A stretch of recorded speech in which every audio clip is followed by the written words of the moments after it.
Hello student, जैसा कि आपका DSSB का मॉडल पेपर सीरीज चल रही है जिसमें आप लोग अब तक 3 टॉपिक कवर कर चुके हैं। आज हम लोग चौथा टॉपिक अर्थमेटिक एबिलिटी सॉल्व करेंगे और देखेंगे। यहां पास हम लोग टोटल 20 क्वेश्चन सॉल्व करने वाले हैं जो कि आपके प्रीवियस ईयर एग्जाम में पूछे जा चुके हैं। चलिए स्टार्ट करते हैं हम लोग अपना टॉपिक। देखते हैं पहला क्वेश्चन क्या आ रहा है। पहला क्वेश्चन मेरा आ चुका है।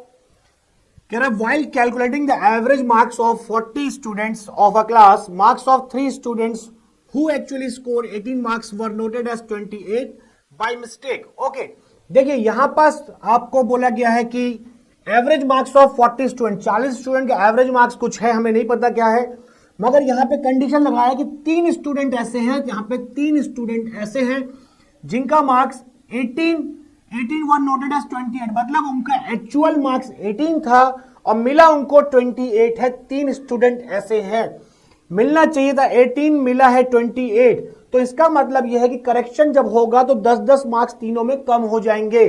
तो जो मार्क्स रिड्यूस होने वाले हैं,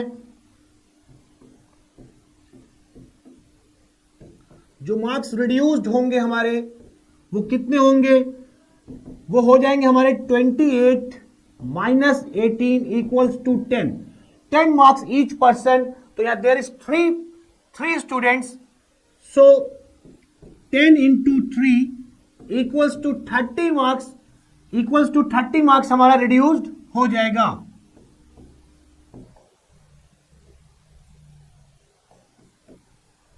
ओके, तो 30 मार्क्स हमारा रिड्यूस होने वाला है, 30 मार्क्स मेरा कम होने वाला है। और एवरेज कहता है कि हर एक स्टूडेंट की बात करता है, एवरेज मतलब होता है हर एक स्टूडेंट। हम क्या करेंगे, ये 30 मार्क्स जो रिड्यूस होगा, मतलब जो टोटल मार्क्स है उसमें 30 मार्क्स हमारा कम होने वाला है। और जब 30 मार्क्स कम होगा तो हम 40 से डिवाइड कर देंगे तो हमारा एक्चुअल एवरेज आ जाएगा। हमें एक्चुअल एवरेज निकालना नहीं, हमें सिर्फ ये पूछा गया है कि कितना मार्क्स रिड्यूस्ड होगा, कितना average after correcting the error the average of marks will reduced by, कितने रिड्यूस होगा। हमने जो मार्क्स रिड्यूस किया है 30 मार्क्स, इसी को हम 40 स्टूडेंट्स में डिस्ट्रीब्यूट कर देंगे तो 40 के हिसाब से मेरा एवरेज क्या बन जाएगा। तो 30 मार्क्स अपॉन 40, जब इसको मैं डिवाइड लगाऊंगा तो मेरी वैल्यू आ जाएगी पॉइंट लगाऊंगा 30 हो जाएगा, 4 7 से 28 एंड 0.5, 0.75 मेरा आंसर हो जाएगा। 0.75 जो वैल्यू है वो रिड्यूस्ड हो जाएगी। बात को समझिएगा ध्यान से, ये एवरेज का क्वेश्चन है मेरा। यहां पे सिंपल सी बात बोल रहा है कि हर एक स्टूडेंट, 3 स्टूडेंट ऐसे हैं जिनका स्कोर 18 मिलना चाहिए था, मिला है 28। जो आपका करेक्शन होगा तो हर एक तीनों स्टूडेंट में से 10-10 मार्क्स कम होंगे, कितना 30 मार्क्स कम हो जाएंगे। अब 30 मार्क्स जब आपके रिड्यूस्ड होंगे तो 40 स्टूडेंट्स हैं, उन 30 मार्क्स को उन 40 में बांट दीजिए कि 40 के ऊपर क्या प्रभाव पड़ेगा, क्या इंपैक्ट पड़ेगा उन 40 के ऊपर। तो हर एक स्टूडेंट का मार्क्स कितना कितना कम हो जाएगा, 0.75 कम हो जाएगा, मतलब मेरा एवरेज जो है वो 0.75 कम हो जाएगा। ओके, चलिए देखते हैं, आंसर चेक करते हैं हम लोग। 0.75 यहां पे आपका कैलकुलेशन दिया हुआ है, आप चाहे तो ये भी देख सकते हैं कि यहां पे सॉल्यूशन कैसे किया गया, मैंने आपको बिल्कुल शॉर्ट में बताया है आंसर। ओके चलिए, ओके स्टूडेंट, चलिए हम लोग अपने अगले क्वेश्चन की तरफ चलते हैं। क्वेश्चन नंबर 42 है, क्या कहना चाह रहा है देखते हैं भाई। ये क्वेश्चन आ चुका है, ये क्वेश्चन है हमारा, find the single discount equivalent to series of discounts of 10%, 15% and 18%। यहां पास हमारे पास 3 कंसेक्यूटिव डिस्काउंट दिए गए, 3 सीरीज ऑफ डिस्काउंट दिए गए, 10, 15 एंड 18। हम लोग इसको एक सिंगल डिस्काउंट निकालने के लिए हमारे पास फॉर्मूला है डिस्काउंट निकालने के लिए कि अगर आपको सिंगल डिस्काउंट निकालना है तो फॉर्मूला हमारे पास है x plus y minus x into y upon 100। इस कॉन्सेप्ट का यूज करके हम लोग 2 वैल्यू को कंबाइन करके एक वैल्यू बना लेंगे, फिर हम लोग तीसरी वैल्यू को यूज करके पूरी कंप्लीट वैल्यू बना लेंगे। यहां पर हम लोग x 10 को ले लेते हैं, y को 15 ले लेते हैं, वैल्यू पुट कर देते हैं। 10 प्लस 15 माइनस 10 इंटू 15 अपॉन 100, ये कट गया मेरा 1.5 हो गया, तो 25 माइनस 1.5 मेरा कितना हो जाएगा,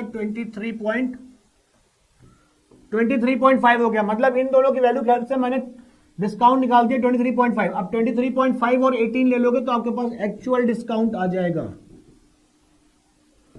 एक्चुअल डिस्काउंट निकालना है मुझे, फॉर्मूला मेरा वही है x प्लस वाई वाला।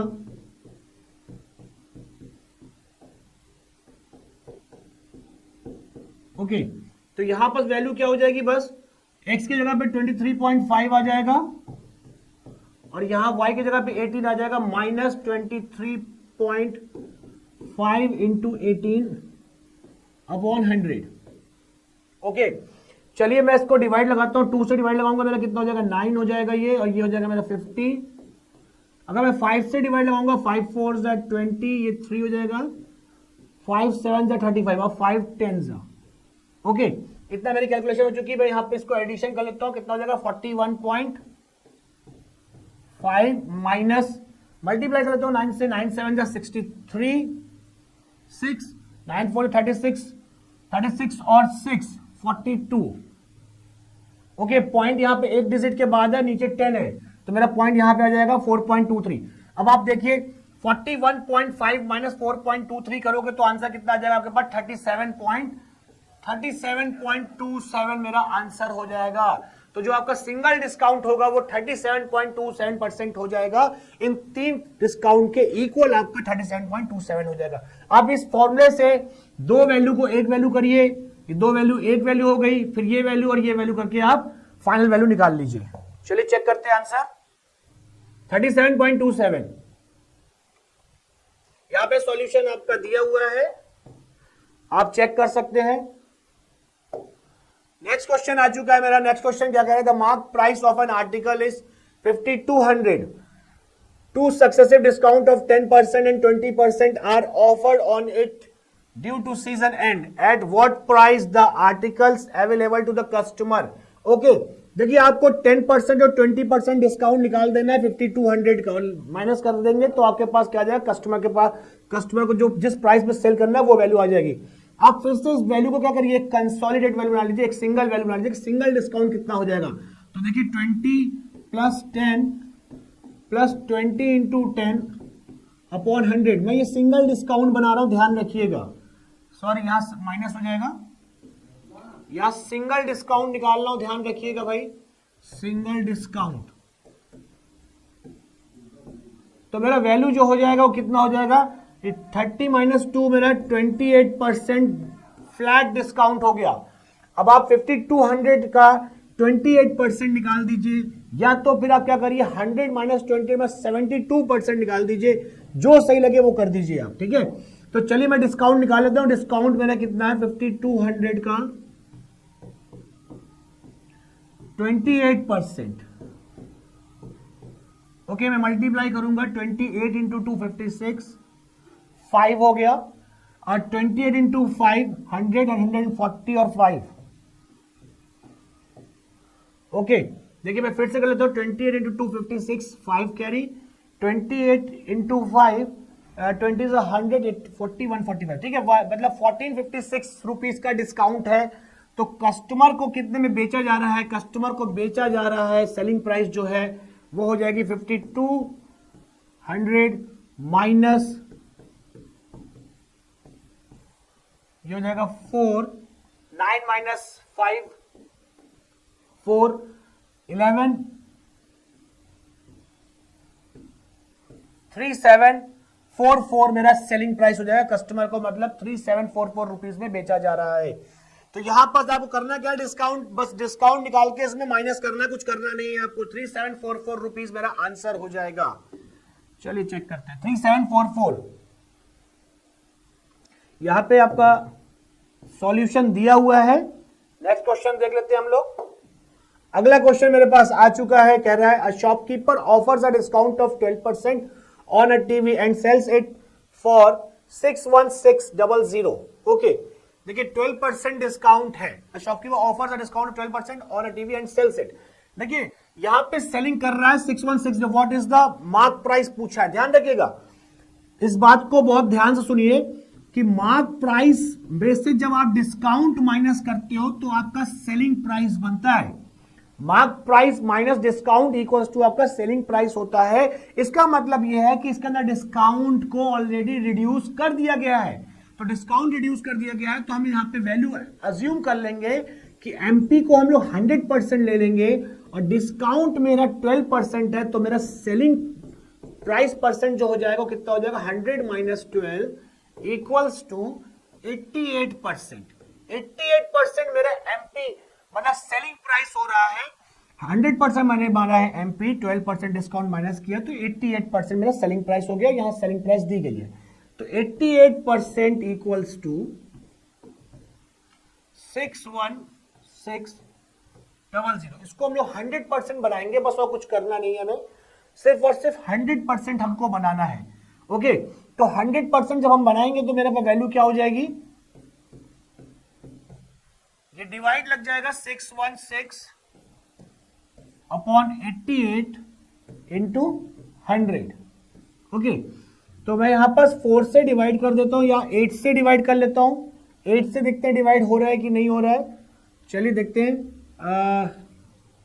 11 से कर लेते हैं। 11 8 जा 11 5 जा 55, 6 11 6 जा 66, तो 8 से काट दिया, 8 7 जा 56, तो 700 इंटू 100 तो कितना हो जाएगा मेरा 70,000 मेरा आंसर हो जाएगा। मतलब मेरा मार्क प्राइस जो होगा वो 70,000 रुपीज हो जाएगा।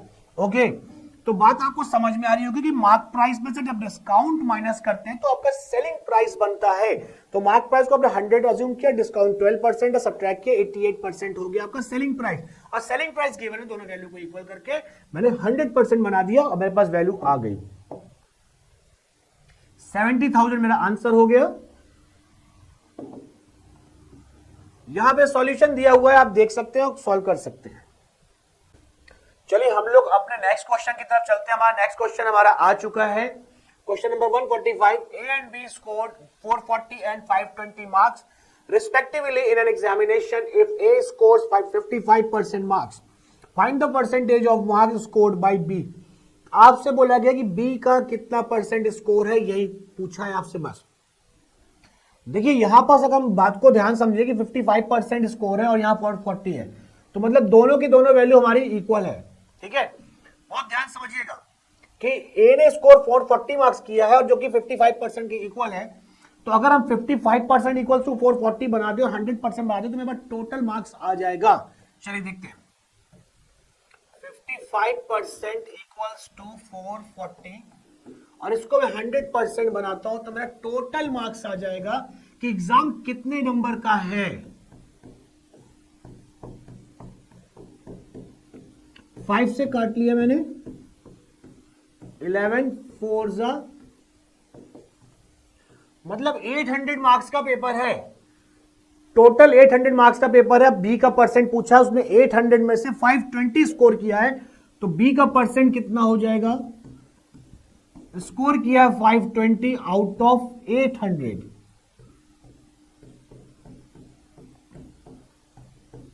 8 से काट दूंगा मैं, 8 6 जा 48, 4 8 5 जा 40, तो मेरे पास जो वैल्यू आ गई कितनी आ गई, 65% मेरा आंसर हो जाएगा। 55% इक्वल टू 440 करने से, वहां पे 100% बनाने से क्या हुआ, मेरे पास टोटल मार्क्स आ गया कि टोटल मार्क्स का पेपर है कितने का। ओके, वो 800 आ गया, 800 में 520 स्कोर किया है, तो टोटल जितना स्कोर किया ऊपर इंटू 100 कर दिया, परसेंट आ गया। ठीक है, चलिए आंसर चेक करते हैं। 65%। देखिए इस क्वेश्चन को आप एक तरीके से और भी कर सकते हो, मैं बताता हूं आपको एकदम बिल्कुल इजी वे में। यहां पास मेरा 55% जो है वो इक्वल है कितने के, 440 के। ठीक है, अगर मैं इसको थोड़ा सा इजी वे में कैलकुलेट करने की कोशिश करूंगा, इसको मैं बनाऊं 5 से अगर मैं काटूं या 11 से काटता हूं, 11 से काटता हूं मेरा कितना हो जाएगा, 5% हो जाएगा, और 11 से काटने पे कितना हो जाएगा, 40 हो जाएगा। ओके, मुझे मार्क्स कितना बनाना है, अगर अगेन आप मान लीजिए 5 से काट लेते हो, एक बार और काट लेते हो, तो 5 से काट लोगे कितना हो जाएगा, 1% इक्वल टू 88 हो जाएगा।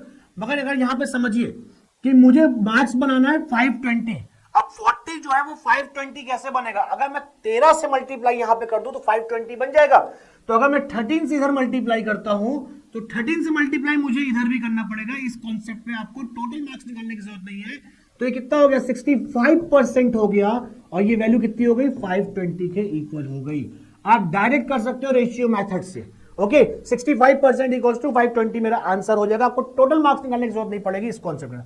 मैंने किया था 55% इक्वल्स टू 440 किया, यहां से वैल्यू को थोड़ा आसान कर लिया, 5% इक्वल्स टू 40 बना लिया। अब मैं देख रहा हूं 40 मेरा 520 कैसे बन जाएगा, 13 से मल्टीप्लाई दोनों साइड कर दूंगा, मेरे पास वैल्यू हो जाएगी। ओके, चलिए यहां पे सॉल्यूशन दिया हुआ है आपका उस क्वेश्चन का। नेक्स्ट क्वेश्चन मेरे पास आ चुका है, बोल रहा Anita score 72% marks out of 600 marks in an examination, she scored 42 marks more than Shailaja. Okay, find the percentage of marks scored by Shailaja. Shailaja का मार्क्स पूछा गया है, कितना परसेंट उसने स्कोर किया है। ओके, देखिए 72% मार्क्स मिल रहा है उसे 600 से, और जो कि 42 मार्क्स ज्यादा है उसका। ठीक है, चलिए 42 मार्क्स ज्यादा गेन कर रहे हैं 72% में, यहां पर या तो आप परसेंट कम कर लीजिए या तो वैसे कर लीजिए। चलिए देखते भाई कि मार्क्स है कितना। 600 का अगर आपने 72% निकाला, 6 2 12, 6 7 42, 43। इस 432 में 42 मार्क्स ज्यादा है, तो यहां पर शैलजा का मार्क्स जो हो जाएगा वो मेरा कितना हो जाएगा,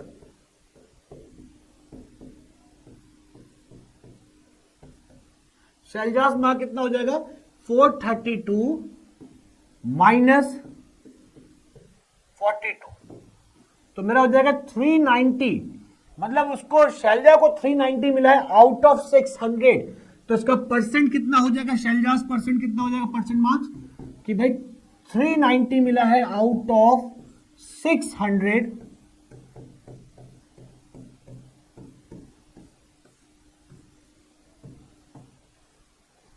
तो 65% उसको मिला हुआ है, शैलजा को 65% मार्क्स मिला हुआ है।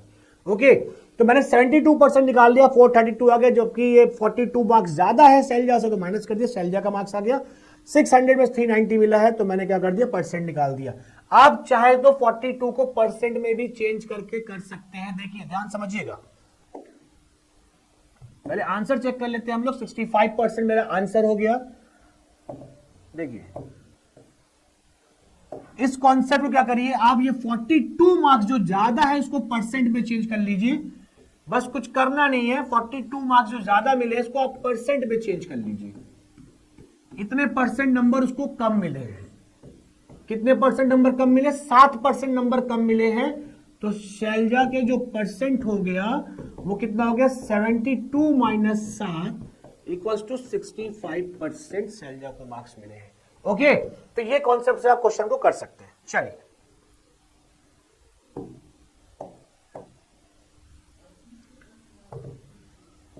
यहां पे सॉल्यूशन है, आप देख सकते हैं।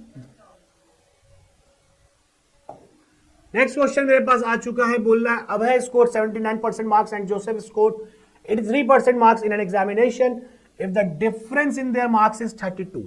ओके, दोनों के मार्क्स का डिफरेंस 32 दिया हुआ है, और यहां परसेंट में डिफरेंस कितना है ये ले लीजिए, 83% माइनस 79%। ओके, जोसेफ और अभय के परसेंट का मार्क्स का अंतर मेरे पास कितना है, 4% है।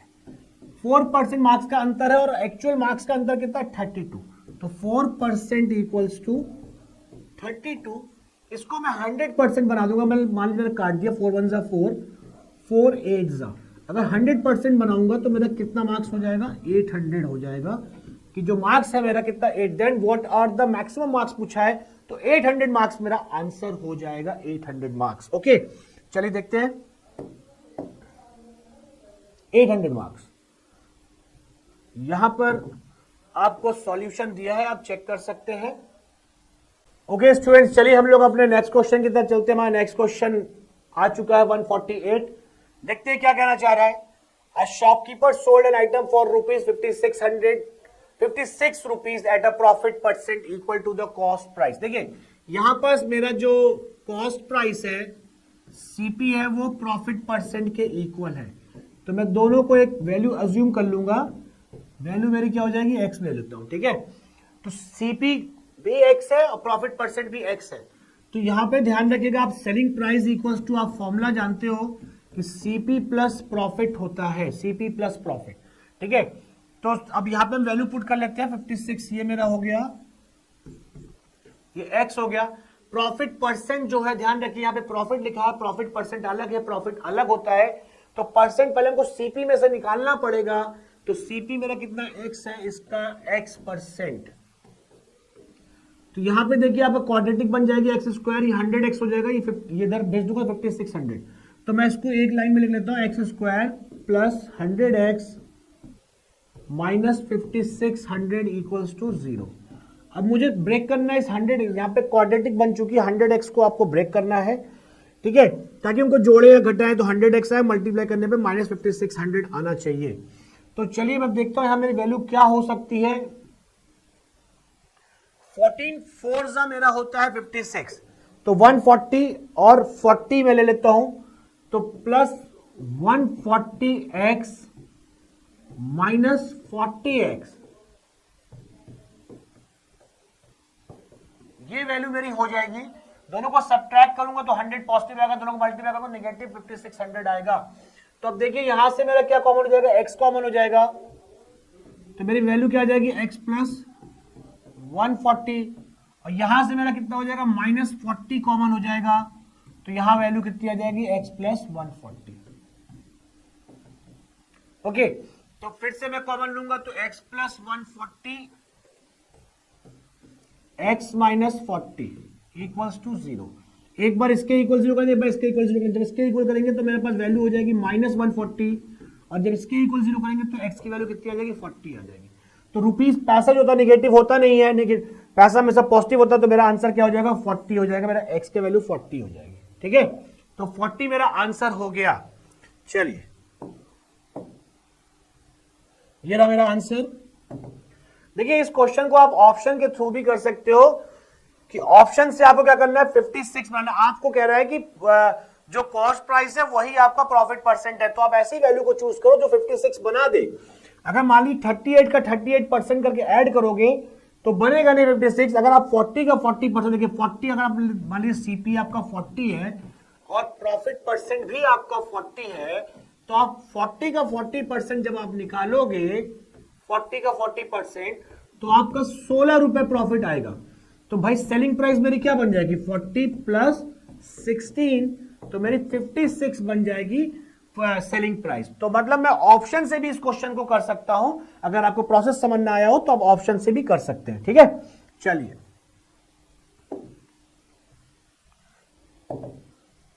यहां पे सॉल्यूशन दिया हुआ है, आप देख सकते हैं। नेक्स्ट क्वेश्चन मेरा आ चुका है। अगला क्वेश्चन क्या कहना चाह रहा है, a shopkeeper sells 2 pen drives for 1140. The cost price of the first is equal to the selling price of the second. Okay, first का कॉस्ट प्राइस दूसरे का सेलिंग प्राइस के इक्वल है।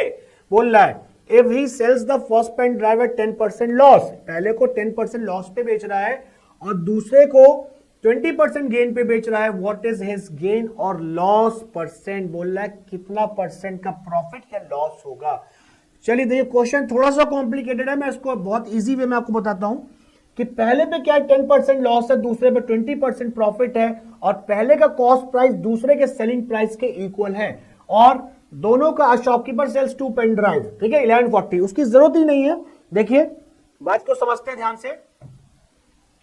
एक को लॉस पे बेच रहा है 10%। देखिए 10% का वैल्यू होता है मेरा 1/10। ये वाला आपका सीपी हो जाएगा और ये वाला आपका लॉस हो जाएगा, ध्यान रखिएगा। अगर 10% का वैल्यू 1/10 लेके चलेंगे तो नीचे वाला सीपी, तो ऊपर वाला लॉस हो जाएगा। 10 का 10% आपका 1 ही होता है। और दूसरा क्या दिया, प्रॉफिट दिया हुआ है आपको, प्रॉफिट दिया है 20%। 20% का वैल्यू होता है 1/5। अब ये आपका सीपी हो जाएगा और ये आपका प्रॉफिट हो जाएगा, ये आपका प्रॉफिट हो जाएगा। ओके चलिए हम रेशियो को बनाते हैं अपने हिसाब से। CP, SP, profit and loss. पहला सीपी मेरा कितना है, 10 है। दूसरा सीपी मेरा कितना है, 10 है, सॉरी। पहला सीपी मेरा 10 है और कितने में, 1 रुपए लॉस के साथ मैं 9 में बेच रहा हूं, तो 1 रुपए का लॉस हो रहा है। ओके 10 रुपए की चीज को 1 रुपए के लॉस पे, 10 का 10% एक ही होता है, तो 1 रुपए के लॉस पे मतलब 9 में बेचा जा रहा है, ठीक है। दूसरे का सीपी देखिए कितना, 5 रुपए है। 1 रुपए प्रॉफिट पे बेच रहा हूं, मतलब 6 रुपए बेच रहा हूं +1। अब यहां पे बोल रहा है कि पहले वाले का सीपी दूसरे वाले का एसपी बराबर है, मतलब ये दोनों वैल्यू आपस में बराबर है। तो ध्यान रखिएगा दोनों को बराबर करना है मुझे। तो 30, अगर मान लीजिए इसको मैं 30 बना दूं, इसको मैं 30 बना दूं, तो दोनों वैल्यू मेरी इक्वल हो जाएंगी। तो 30 बनाने के लिए मैं 3 से मल्टीप्लाई इस रेशियो में कर दूंगा, 3 से मल्टीप्लाई इस रेशियो में, 3 से मल्टीप्लाई करूंगा तो 30 बन जाएगा, और ये 30 कैसे बनेगा जब मैं 5 से मल्टीप्लाई करूंगा इधर, ठीक है। तो इस वाले इक्वेशन में मैं 3 से मल्टीप्लाई करूंगा, इस वाले इक्वेशन में मैं 5 से मल्टीप्लाई करूंगा। तो जो मेरा नया CPSP आ जाएगा, क्योंकि क्वेश्चन बोल रहा है कि दोनों सेम है इसलिए मैं सेम कर रहा हूं। 30 ये जाएगा 27 और ये कितना हो जाएगा -3। और यहां पे देखिए 5 से करूं कितना हो जाएगा 25 और ये कितना हो जाएगा 5 6 30 और ये 5। अब यहां पे देखिए तो टोटल CP मेरे पास कितना हो गया, टोटल CP मेरे पास हो गया 55 और ओवरऑल प्रॉफिट और लॉस कितना हो रहा है, ये प्लस का वैल्यू निगेटिव का वैल्यू तो +2। 2 रुपए का प्रॉफिट हो रहा है, 2 रुपए का प्रॉफिट हो रहा है। अभी भी पूरे ट्रांजैक्शन में 2 रुपए का प्रॉफिट हो रहा है। 55 टोटल कॉस्ट है, तो प्रॉफिट परसेंट जो हो जाएगा मेरा वो हो जाएगा 2/55 इंटू 100। 5 से काट दूंगा तो 40/11, 11 से डिवाइड करूंगा तो 33, 3.70 बचेगा 63.6%। ओके 3.6% मेरा आंसर हो जाएगा। ओके तो ये रेशियो मेथड है, आपको समझ में आ रहा होगा क्या कहना चाह रहा हूं मैं यहां पर, कि मैंने दोनों के वैल्यू को सेम किया है, बस और कुछ किया नहीं है। जो CP है वही मेरा SP, दोनों को सेम करके रेशियो को सॉल्व कर दिया।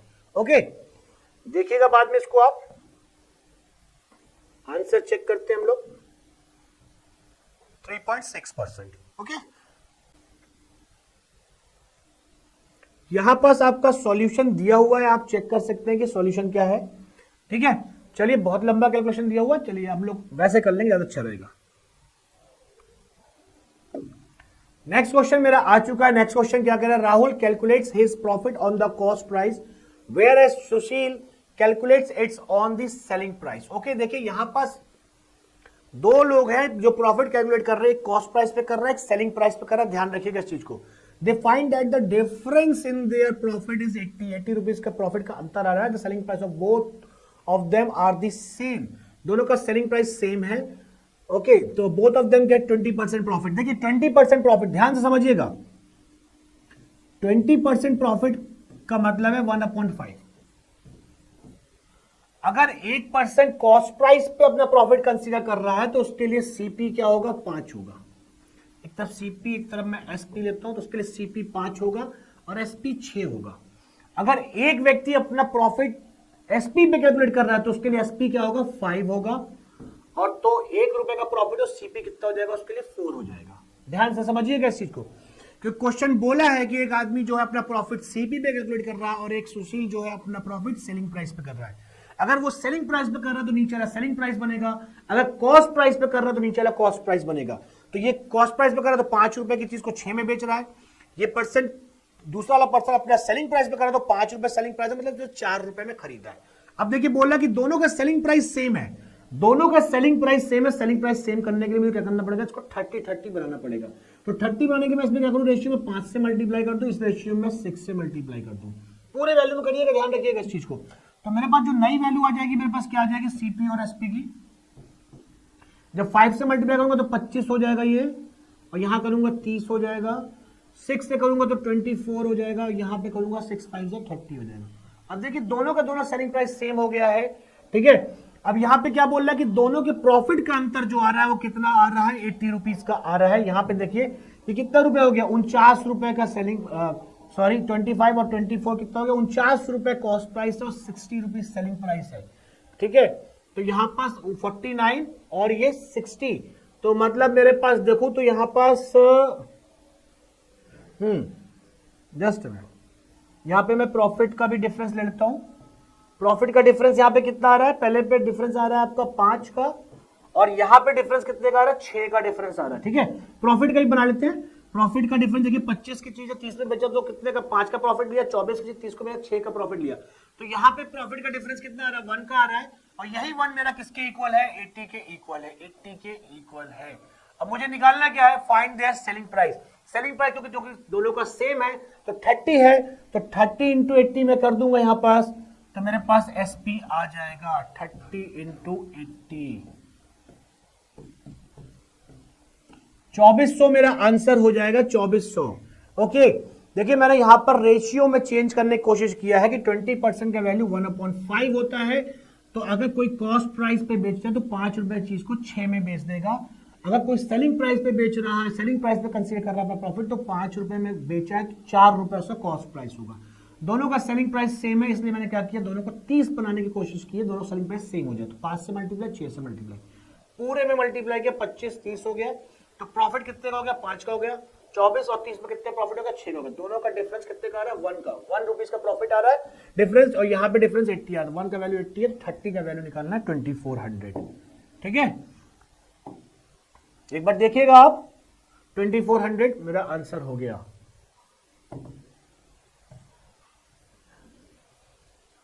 नेक्स्ट क्वेश्चन मेरे पास आ चुका है। अगला क्वेश्चन कह रहा है, a certain sum of money is divided among A, B and C such that for each 100 rupees of A, B has 60 rupees and C has 25। Okay, देखिए यहां पे रेशियो दिया हुआ है आपको, A is to B is to C। C का 100 rupees per B को कितना मिल रहा है, 60 मिल रहे हैं, और C को मिल रहा है 25। B को 60 और C को 20। अगर मैं इसको 5 से डिवाइड लगा लूं, 5 20, अगर 5 से डिवाइड करूंगा 12, 5 से डिवाइड करूंगा तो मेरे पास टोटल कितना बन रहा है, ये 20 प्लस 12 32 प्लस 5 37 टोटल बन रहा है। If C share is 280, C का शेयर दिया है, मतलब then find the sum of money, total पैसा। सी का वैल्यू दिया है 280, मतलब 5 के इक्वल हमको 37 की वैल्यू निकालना है, ध्यान रखिएगा। तो 5 का वैल्यू आपको दिया है कितना, 280, तो 1 का वैल्यू कितना हो जाएगा, 280 अपॉन 5, 5 5 जा 25, 5 6 जा 30। अब हमें 37 का वैल्यू निकालना है, तो 37 बार कितना होगा, 37 इंटू 56। अब देखिए 7 6 जा कितना लास्ट में 42। देखिए ध्यान समझिए, 7 6 जा क्या होता है 42, पूरा मल्टीप्लाई करने की जरूरत नहीं है। 7 6 जा 42, लास्ट में 2 आएगा, तो 2 लास्ट में कहां पे आ रहा है मेरा, इसमें आ रहा है, ये वाले में। तो मेरा आंसर क्या हो जाएगा, मल्टीप्लाई करने पे 2072 हो जाएगा। ओके, चलिए चेक करते हैं आंसर। हमने क्या किया, बस इसको रेशियो में बना लिया, टोटल रेशियो की वैल्यू 37 हो गई। तो सी का शेयर दिया हुआ है, सी का वैल्यू 5 के इक्वल हो जाएगा, 1 का वैल्यू निकाला, 37 का वैल्यू निकाल दिया। चलिए चेक करते हैं आंसर, 2072 मेरा आंसर हो गया। यहां पे आपको सॉल्यूशन दिया हुआ है, आप चेक कर सकते हैं। चलिए हम लोग अपने नेक्स्ट क्वेश्चन की तरफ चलते हैं। हमारा अगला क्वेश्चन क्या कहना चाह रहा है, देखते हैं भाई। The ratio of income of A and B last year was 2:3। Ratio of their respective income of last year and this year are 3:4 and 4:5 respectively. देखिए यहां पे जो वैल्यू दी गई, पहले मैं उसको लिख लेता हूं। यहां पे ए और बी दो लोग हैं। पहले यहां पे लास्ट ईयर का दिया हुआ है आपको, लास्ट ईयर का रेशियो कितना है, 2:3। फिर दूसरा रेशियो दिया है लास्ट ईयर और करंट ईयर दिया हुआ है, दिस ईयर मतलब करंट ईयर। ठीक है, तो प्रेजेंट ले लीजिए, चाहे प्रेजेंट ईयर दिया है। कितना रेशियो दिया हुआ है आपको, 3:4। ए का जो है 3:4 है, और बी का कितना है, बी का है 4:5। ध्यान दीजिएगा, पहले लास्ट ईयर 2 था, यहां पे लास्ट ईयर 3 हो गया। ओके, यहां पे देखिए लास्ट ईयर 3 था, यहां पे 4 हो गया। तो मुझे सबसे पहले क्या करना होगा कि इन रेशियो को सेम करना होगा, रेशियो को सेम करना होगा। तो रेशियो सेम कैसे होगा, अगर मान लीजिए मैं 3 से मल्टीप्लाई इसमें कर देता हूं तो ये 6 हो जाएगा, 2 से मल्टीप्लाई इसमें कर देता हूं 6 हो जाएगा। ओके, और यहाँ पे 4 से कर दूंगा तो यहाँ पे भी कर दो, हो जाएगा वैल्यू। ठीक है, चलिए देखते हैं, पहले हम क्या करते हैं, यहाँ पे एक चीज समझ लेते हैं कि यहाँ पे 3 और 4 दिया हुआ है, 3 और 4 ये वैल्यू दिया लास्ट ईयर की। देखिए बात ध्यान से समझिएगा, थोड़ा सा क्वेश्चन अलग है।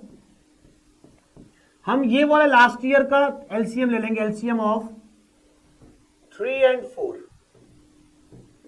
कितना हो जाएगा मेरा, 12 हो जाएगा। ठीक है, 12 हो जाएगा। तो अब इस 12 को हम लोग क्या करने वाले हैं, यहां पे मल्टीप्लाई करने। देखिए अब इस वैल्यू से अगर मैं यहां पे मल्टीप्लाई करूं तो रेशियो में कोई चेंजेस नहीं आने वाला है, कोई भी चेंज नहीं आने वाला है। तो मेरे पास जो वैल्यू बन जाएगी वो क्या बन जाएगी, अगर मैं 12 से यहां मल्टीप्लाई कर देता हूं तो 12, 2 इंटू 12, 3 इंटू 12, एक वैल्यू मेरे पास ये बन गई। अब करना क्या है, कुछ ध्यान समझिएगा।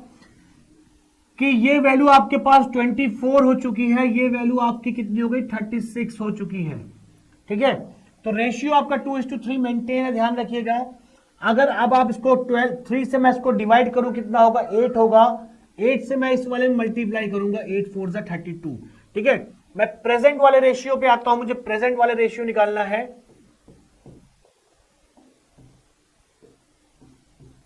ध्यान दीजिए, ये लास्ट ईयर का रेशियो है, ये लास्ट ईयर कितना होगा 24, 3 से अगर मैं डिवाइड करूं इसको तो 12 होगा, 3 से डिवाइड करूं तो 8 होगा, 8 से मैं इसमें मल्टीप्लाई कर दूंगा, मेरा कितना हो जाएगा 4 into 8 32 हो जाएगा ये वाली वैल्यू मेरे पास। और दूसरी क्या हो जाएगा, अगर मैं 4 से इसको डिवाइड करूं 9 आएगा, 9 5 जा 45 हो जाएगा। तो मेरे पास ये प्रेजेंट का रेशियो आ चुका है, तो दोनों का सम मेरे पास कितना हो रहा है 45 प्लस 32। अगर मैं एडिशन लगाऊं तो मेरे पास वैल्यू कितनी हो गई 77 हो गई, 77 हो गई। Then find the present income of A का प्रेजेंट इनकम निकालना है, कितने में से 59136 में से।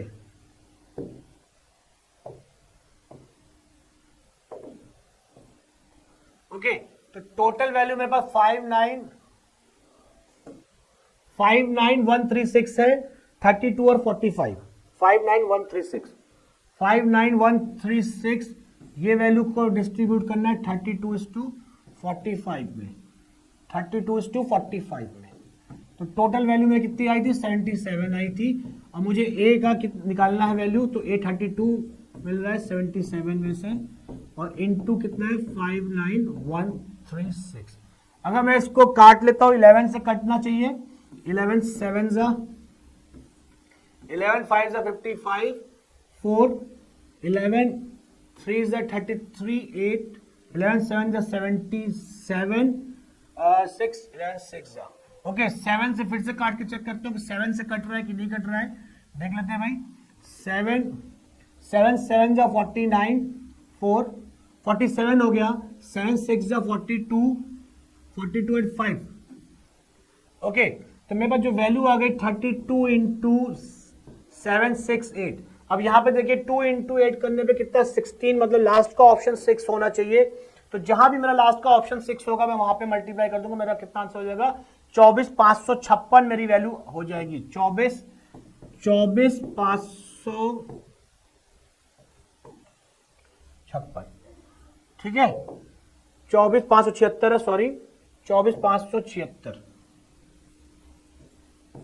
देखिए सिंपल सी बात है कि 2 इंटू 8 कर लीजिए ना आप, 2 इंटू 8 कर लास्ट में क्या रहा 6 आ रहा है, 6 आ रहा है। तो लास्ट ऑप्शन देखिए ना, कोई भी ऑप्शन के पास 6, एक ही ऑप्शन है जहां 6 है लास्ट में, तो यही मेरा आंसर हो जाएगा। ठीक है, ये मेरा आंसर हो गया। बात समझ में आ रही हो? थोड़ा सा क्वेश्चन क्या है, डिफिकल्ट क्वेश्चन है, इसको मैंने आसान वे में करने की कोशिश की है, और कुछ नहीं। ये सिंपल सी बात है कि ये लास्ट ईयर ये यहाँ पे ये रेशियो है, लास्ट ईयर यहाँ का रेशियो 3 है, तो दोनों को रेशियो को सेम करने की कोशिश की गई है। मैंने कहा 3 और 4 का एलसीएम ले लिया, 12 हो गया। अगर मैं यहाँ पे 12 से मल्टीप्लाई कर दूंगा तो मुझे कोई फर्क नहीं पड़ने वाला है, क्योंकि रेशियो मेरा 3:4 मेंटेन रहेगा, कोई चेंज नहीं हुआ, 2:3 रेशियो मेंटेन रहेगा।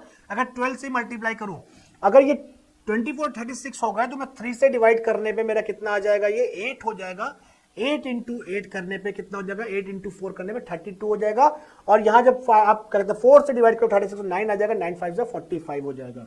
अभी दोनों वैल्यू 77 हो गई है, इसी 77 के इक्वल ये हो जाएगा, 32 की वैल्यू निकाली मैंने, बस और कुछ किया नहीं है।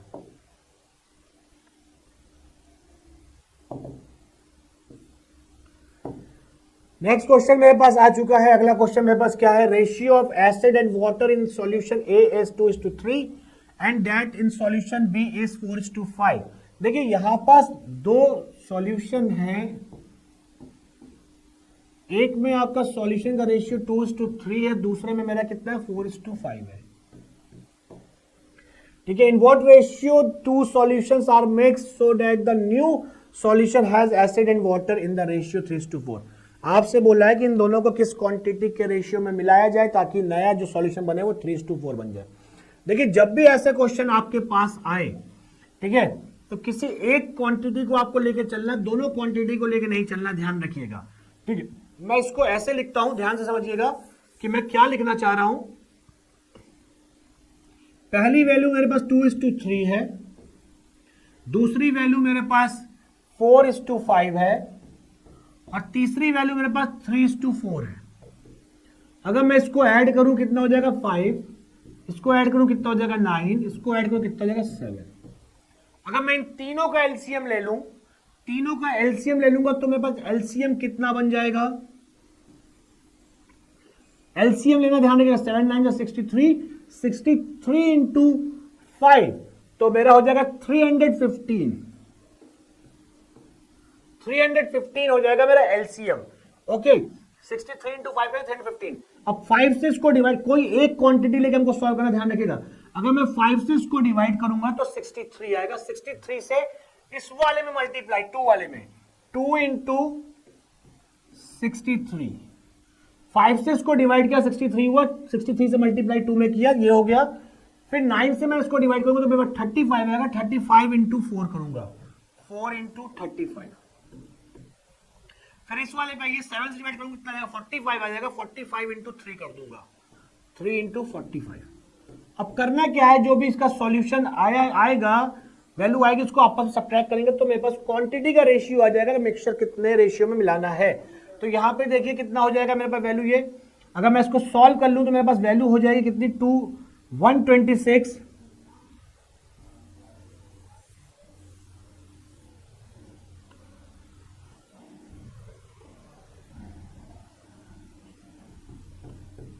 ओके ये वैल्यू मेरे पास हो जाएगी 126, ठीक है भाई, ये 126, ये कितना हो जाएगा, ये हो जाएगा 140, और ये रिजल्टेंट वैल्यू मेरे पास कितनी हो रही है 135। इन्हीं को आपस में आप सब्ट्रैक्ट कर दीजिए बस, 140 वैसे 35 सब्ट्रैक्ट करेंगे तो 5 हो जाएगा, और यहां पे सब्ट्रैक्ट करेंगे कितना हो जाएगा 26, माइनस करेंगे कितना हो जाएगा 9 हो जाएगा। तो 5:9 मेरा आंसर आ जाएगा। देखिए ये आपका एलिगेशन का क्वेश्चन है, मिक्सचर का क्वेश्चन है। जब भी दो क्वांटिटी मिला के कोई एक तीसरी क्वांटिटी रिजल्टेंट क्वांटिटी बनती तो वो वैल्यू को हम लोग सेंटर पे रखते हैं, हमेशा उस वैल्यू को सेंटर पे रखते हैं, और जो कोई एक वैल्यू लेके चल लीजिए, आप एक वैल्यू लेकर के सॉल्व कर लीजिए बस, चाहे ये ले लीजिए चाहे ये ले लीजिए, तो आपके पास आंसर 5:9 आ जाएगा। चलिए चेक करते हैं आंसर, 5:9। यहां पे आपका सॉल्यूशन दिया हुआ है, आप सॉल्यूशन चेक कर सकते हैं। इन्होंने फ्रैक्शन में रखा है, मैंने टोटल में रख दिया, बस खत्म, इतना सा फर्क है, ठीक है। नेक्स्ट क्वेश्चन मेरे पास आ चुका है, कह रहा है कि A and B can do a piece of work in 9 and 12 days respectively. How many days will they take if they both work together?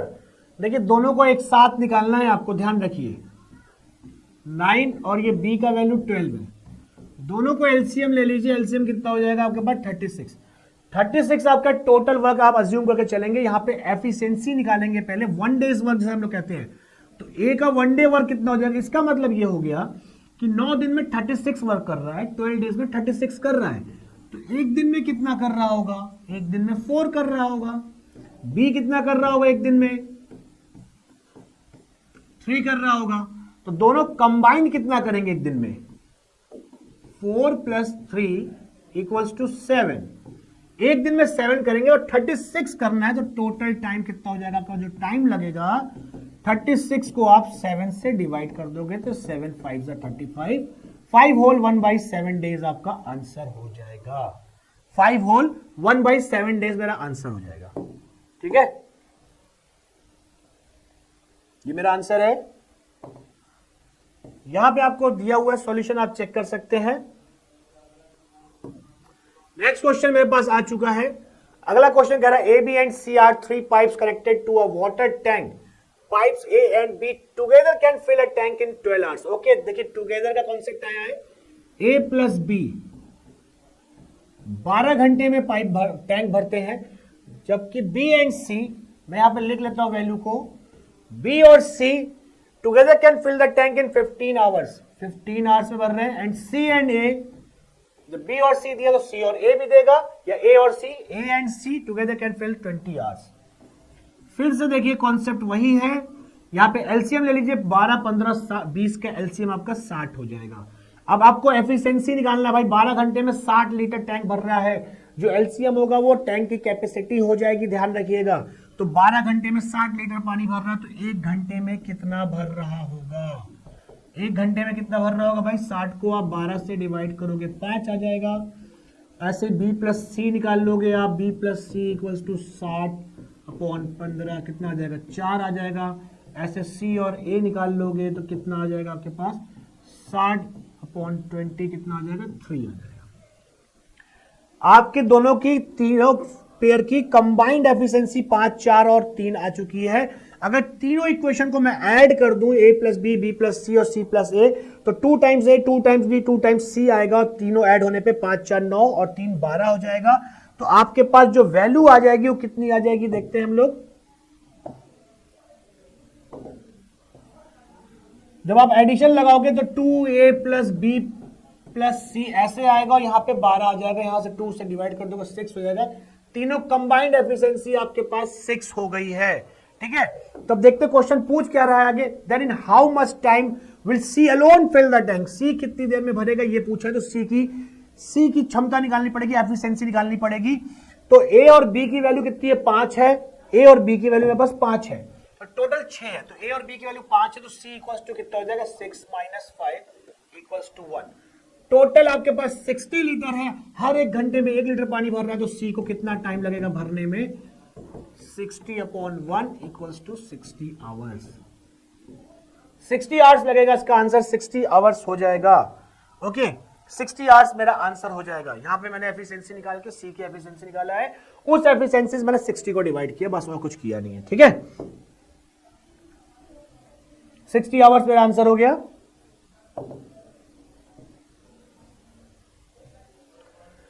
Next question मेरे पास आ चुका है। क्या कहना चाह रहा है, 2 person A and B undertook to do a piece of work 4900 rupees alone can do it in 8 days while B alone can do it in 10 days. Okay, देखिए A जो है 8 डेज में कर रहा है, B जो है इसको 10 डेज में कर रहा है वर्क। फिर बोला with the assistance of another person C, C के साथ जब मिल जाते हैं A प्लस बी प्लस सी, तीनों जब हो जाते हैं तो वर्क खत्म होता है 4 डेज में। ठीक है, तो यहां पे एलसीएम फिर से निकालिए आप। एलसीएम कितना हो जाएगा 40 और एफिशिएंसी निकालिए। बिना एफिशिएंसी निकाले 1 डे वर्क निकाले क्वेश्चन सॉल्व नहीं होगा। 40 अपॉन 8 5 हो गया। ऐसे बी की कितनी हो जाएगी 4 हो जाएगी और ए प्लस बी प्लस सी की कितनी हो जाएगी, तीनों की कंबाइंड एफिशिएंसी जो हो जाएगी वो हो जाएगी मेरे पास 10। ठीक है, मैंने सिर्फ डिवाइड किया 8 5 जा 40, 10 4 जा 4 10 जा। ठीक है, तो ये हो गया। मुझे निकालना बी का शेयर, निकालना बी का शेयर। देखिए जो इस कॉन्सेप्ट में क्या है, जो जितना ज्यादा वर्क करेगा उतना पैसा कमाएगा। अगर देखिए तीनों मिलके 10 काम करते हैं, एक दिन में 10 यूनिट वर्क करते हैं, उस 10 यूनिट में 4 यूनिट बी करता है 10 में से। ठीक है, तो बी जो है 4 यूनिट वर्क कर रहा है आउट ऑफ 10, तो पैसा भी उसको उसी हिसाब से मिलेगा। तो टोटल पैसा इसको कितना मिलेगा 4900 से आप मल्टीप्लाई कर देंगे तो कट जाएगा 44 90 इंटू 4 से कर लेंगे तो कितना हो जाएगा 4 9 जा 36 1960 रुपीज उसको मिल जाएंगे 1960। ओके, तो आपकी जो पैसे का डिस्ट्रीब्यूशन, जो मनी डिस्ट्रीब्यूशन है वो एफिशिएंसी के ऊपर ही होता है। जो एफिशिएंसी होगी वही उसी रेशियो में आप बांट दोगे पैसे को। 1960 हो गया। नेक्स्ट क्वेश्चन मेरे पास आ गया। क्या बोल रहा है, 9 men and 8 women can do a work in 6 days। देखिए यहां पास मैं लिख लेता हूं भाई। देखिए 9 men and 18 women है, 9 men प्लस 18 women, 18 6 डेज में काम कर रहे थे, इंटू 6 कर दूंगा। ये टोटल वर्क हो गया मेरा। ये क्या हो गया मेरा, ये टोटल वर्क हो गया। ध्यान से समझिएगा भाई, यहां पे जो भी एफिशिएंसी इनकी आएगी मैन की, उसको मैं पुट करूंगा 6 से मल्टीप्लाई करूंगा तो मेरी टोटल एफिशिएंसी मतलब टोटल वर्क आ जाएगा। सिमिलरली उधर भी वही चीज है, दोनों जगह 36 man plus 12 women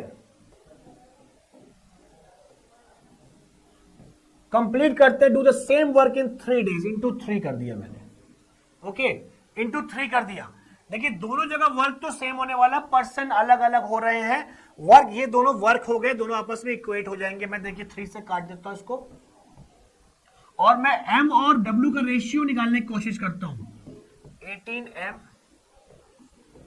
36w equals to 36m plus 12w। Okay, तो एम एम एक साथ कर लेते हैं हम लोग, तो 36m minus 18m equals to 36w minus 12w। तो मेरे पास वैल्यू कितनी हो गई, 18m हो गया ये, इक्वल्स टू यहां कितना हो गया मेरा 24w। ओके, तो m अपॉन w कर लूंगा तो मेरा कितना हो जाएगा वैल्यू 24 अपॉन 18। 6 से काटूंगा 4 और 3 हो जाएगा रेशियो 4 और 3। मतलब आदमी जो है, मैन जो है एक दिन में 4 वर्क कर रहा है, विमेन जो है एक दिन में 3 वर्क कर रही है। तो वर्क पहले निकालना पड़ेगा हमको, फिर बाद में हमारे पास टाइम आएगा भाई। पहले वर्क निकालो, वर्क। अगर एक आदमी 4 वर्क कर रहा है तो 9 आदमी है तो कितना वर्क करेगा, 9 इंटू 4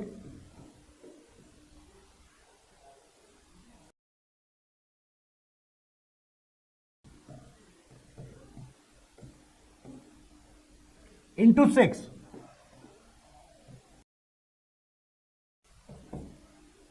36 कितना हो जाए 54। एडिशन करने पे 90 हो जाएगा ये, 90 इंटू 6 540 यूनिट वर्क है। 540 यूनिट वर्क है, हमें करवाना कितने लोगों से, 15 मैन एंड 25। बहुत लंबा कैलकुलेशन है इसमें।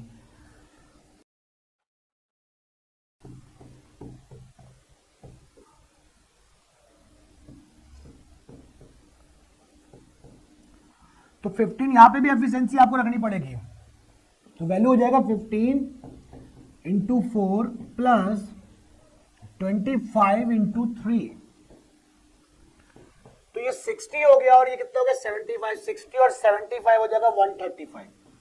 135 से आपको डिवाइड करना होगा 540 को, तब आपके पास आंसर आ जाएगा। ओके, ये टोटल वर्क है, ये 15 मैन और 25 में वुमेन की एफिशिएंसी आ गई 135।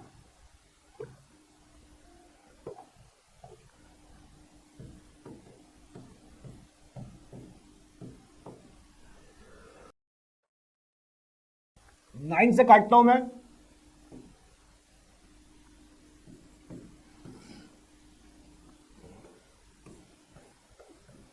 फोर डेज मेरा आंसर हो जाएगा।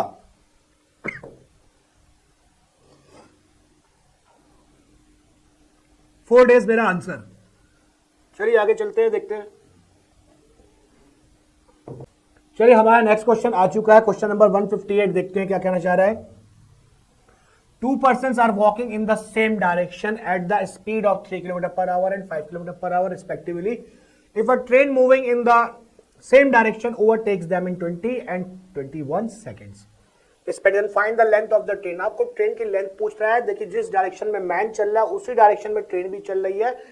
जब भी डायरेक्शन सेम होता है तो रिलेटिव स्पीड का कॉन्सेप्ट यहां लगने वाला है। रिलेटिव स्पीड क्या हो जाएगा, सब्ट्रैक्ट हो जाएगा। मुझे यहां पे ट्रेन की स्पीड नहीं पता है तो मैं स्पीड ऑफ ट्रेन यहां पे अज्यूम कर लेता हूं।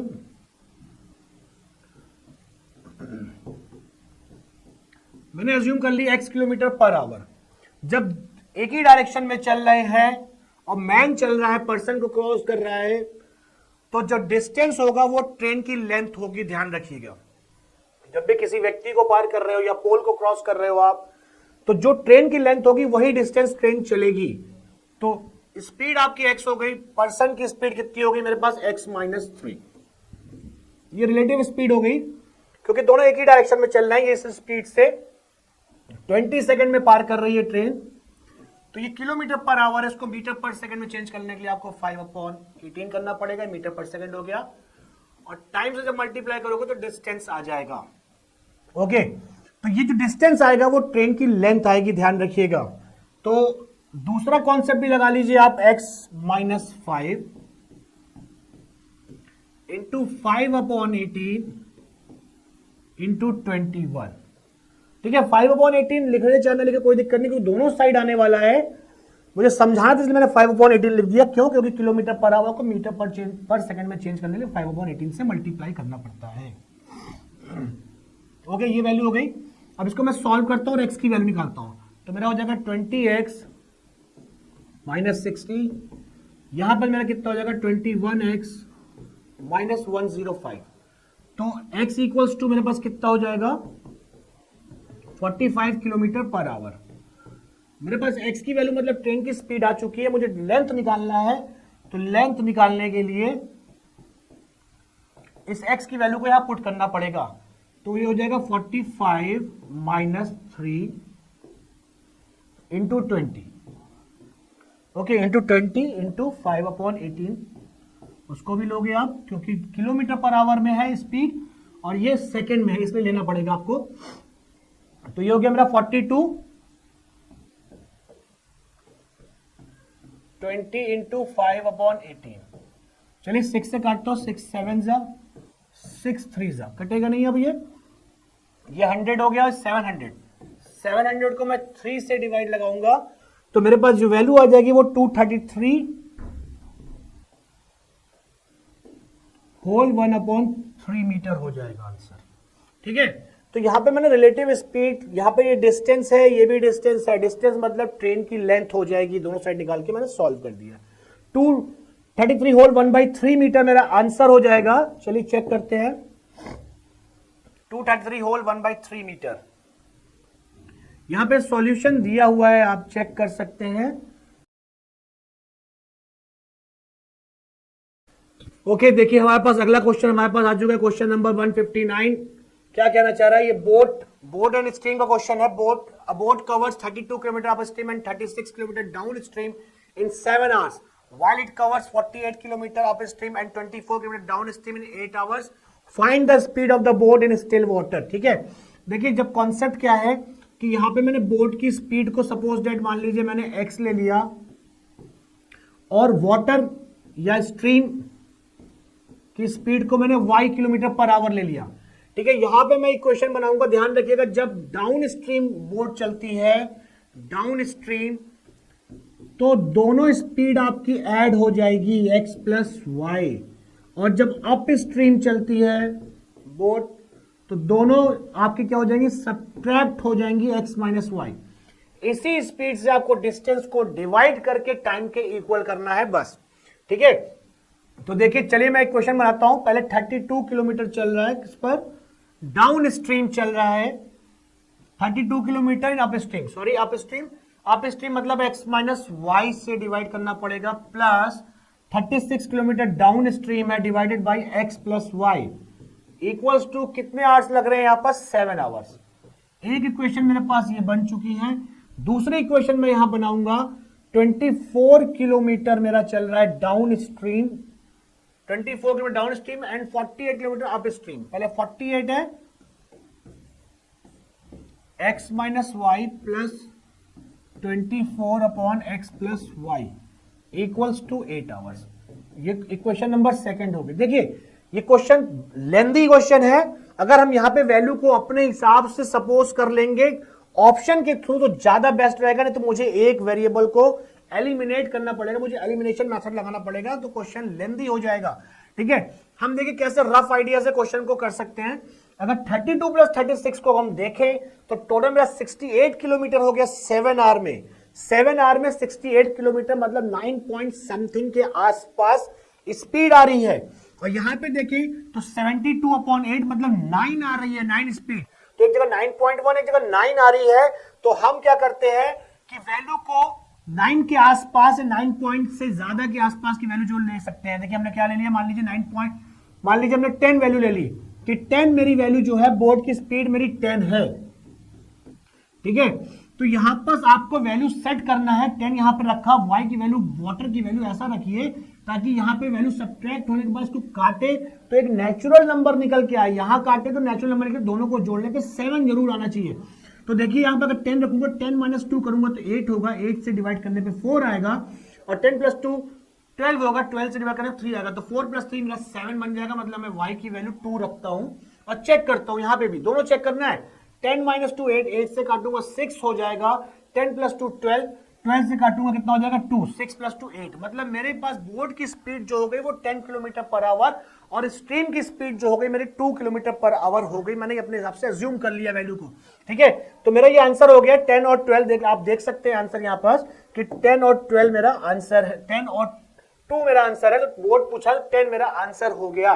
ठीक है, अब इसको करेंगे कैसे और हम समझ लेते हैं सॉल्यूशन कैसे करेंगे इस क्वेश्चन का। हम लोग यहां पास जो सॉल्यूशन हमें करना होगा वो कैसे करना होगा, किसी एक वेरिएबल को एलिमिनेट करना होगा मुझे।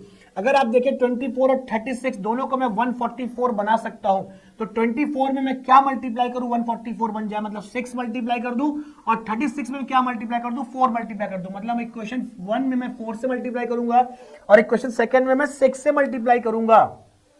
तो 32 अपॉन एक्स माइनस वाई था मेरा, और यहां तक 36 अपॉन एक्स प्लस वाई था, इक्वल्स टू 7 था। इसको मैंने बोला किससे मल्टीप्लाई करूंगा, मैं 4 से मल्टीप्लाई करूंगा। दूसरा मेरा कितना था 48 था x माइनस वाई, और कितना था 24 था x प्लस वाई, और इसको इक्वल्स टू 8 आ रहा है। इसको मैं किससे मल्टीप्लाई करूंगा, इंटू 6 करूंगा।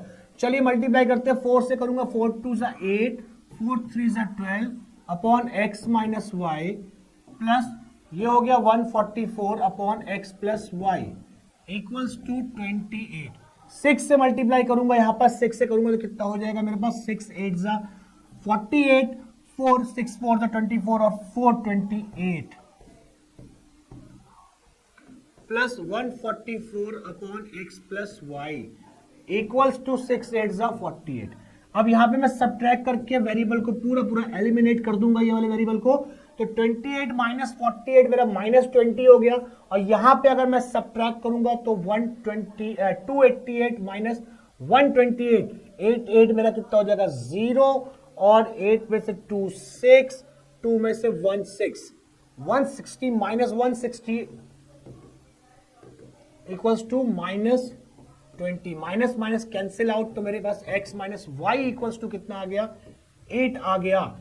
x minus Y equals to मेरे पास 8 आ गया, तो x माइनस वाई की वैल्यू जब मैं यहां पे पुट कर दूंगा किसी भी एक इक्वेशन में, तो मेरे पास क्या आ जाएगा, x प्लस वाई के फॉर्म में वैल्यू आ जाएगा। देखिए ये वैल्यू 7 है, तो मैं यहाँ पे x माइनस वाई की वैल्यू मैंने 8 रख दिया, तो मेरे पास वैल्यू क्या हो गया 32 upon 8 plus 36 upon x plus Y equals to 7। इसे काटूंगा तो 4 हो जाएगा, तो मेरे पास वैल्यू कितना हो जाएगा ये, तो मेरे पास जो वैल्यू हो जाएगी 36 upon X plus Y equals to 3 से काट लूंगा 12 हो जाएगा, तो मतलब मेरे पास x plus Y equals to 12 आ गया। और एक वैल्यू मेरे पास क्या आई थी, x माइनस वाई आई थी, x minus Y equals to 8। दोनों को मैं कट कर दूंगा, ये कट गया, तो 2x की वैल्यू मेरे पास कितनी आ गई, यहाँ पे 20, तो x का वैल्यू मेरे पास कितनी आ गई, x इक्वल्स टू मेरे पास हो गया 20 अपॉन 2, 10 किलोमीटर पर आवर। अब आप खुद समझ रहे हैं कि क्वेश्चन कितना लेंदी है ये क्वेश्चन, तो इसलिए अगर इस क्वेश्चन को हम लोग अगर ऑप्शन से करेंगे तो ज्यादा बेस्ट रहेगा मेरे लिए, ठीक है। तो आप इसको देखिएगा। चलिए हम लोग आगे चलते हैं, यहां पे आपको सॉल्यूशन दिया हुआ है, आप चेक कर सकते हैं, ठीक है। नेक्स्ट क्वेश्चन मेरे पास आ चुका है। मेरा अगला क्वेश्चन क्या कहना चाह रहा है, एक सिंप्लीफिकेशन का क्वेश्चन है, देखते हैं भाई क्या कह रहा है।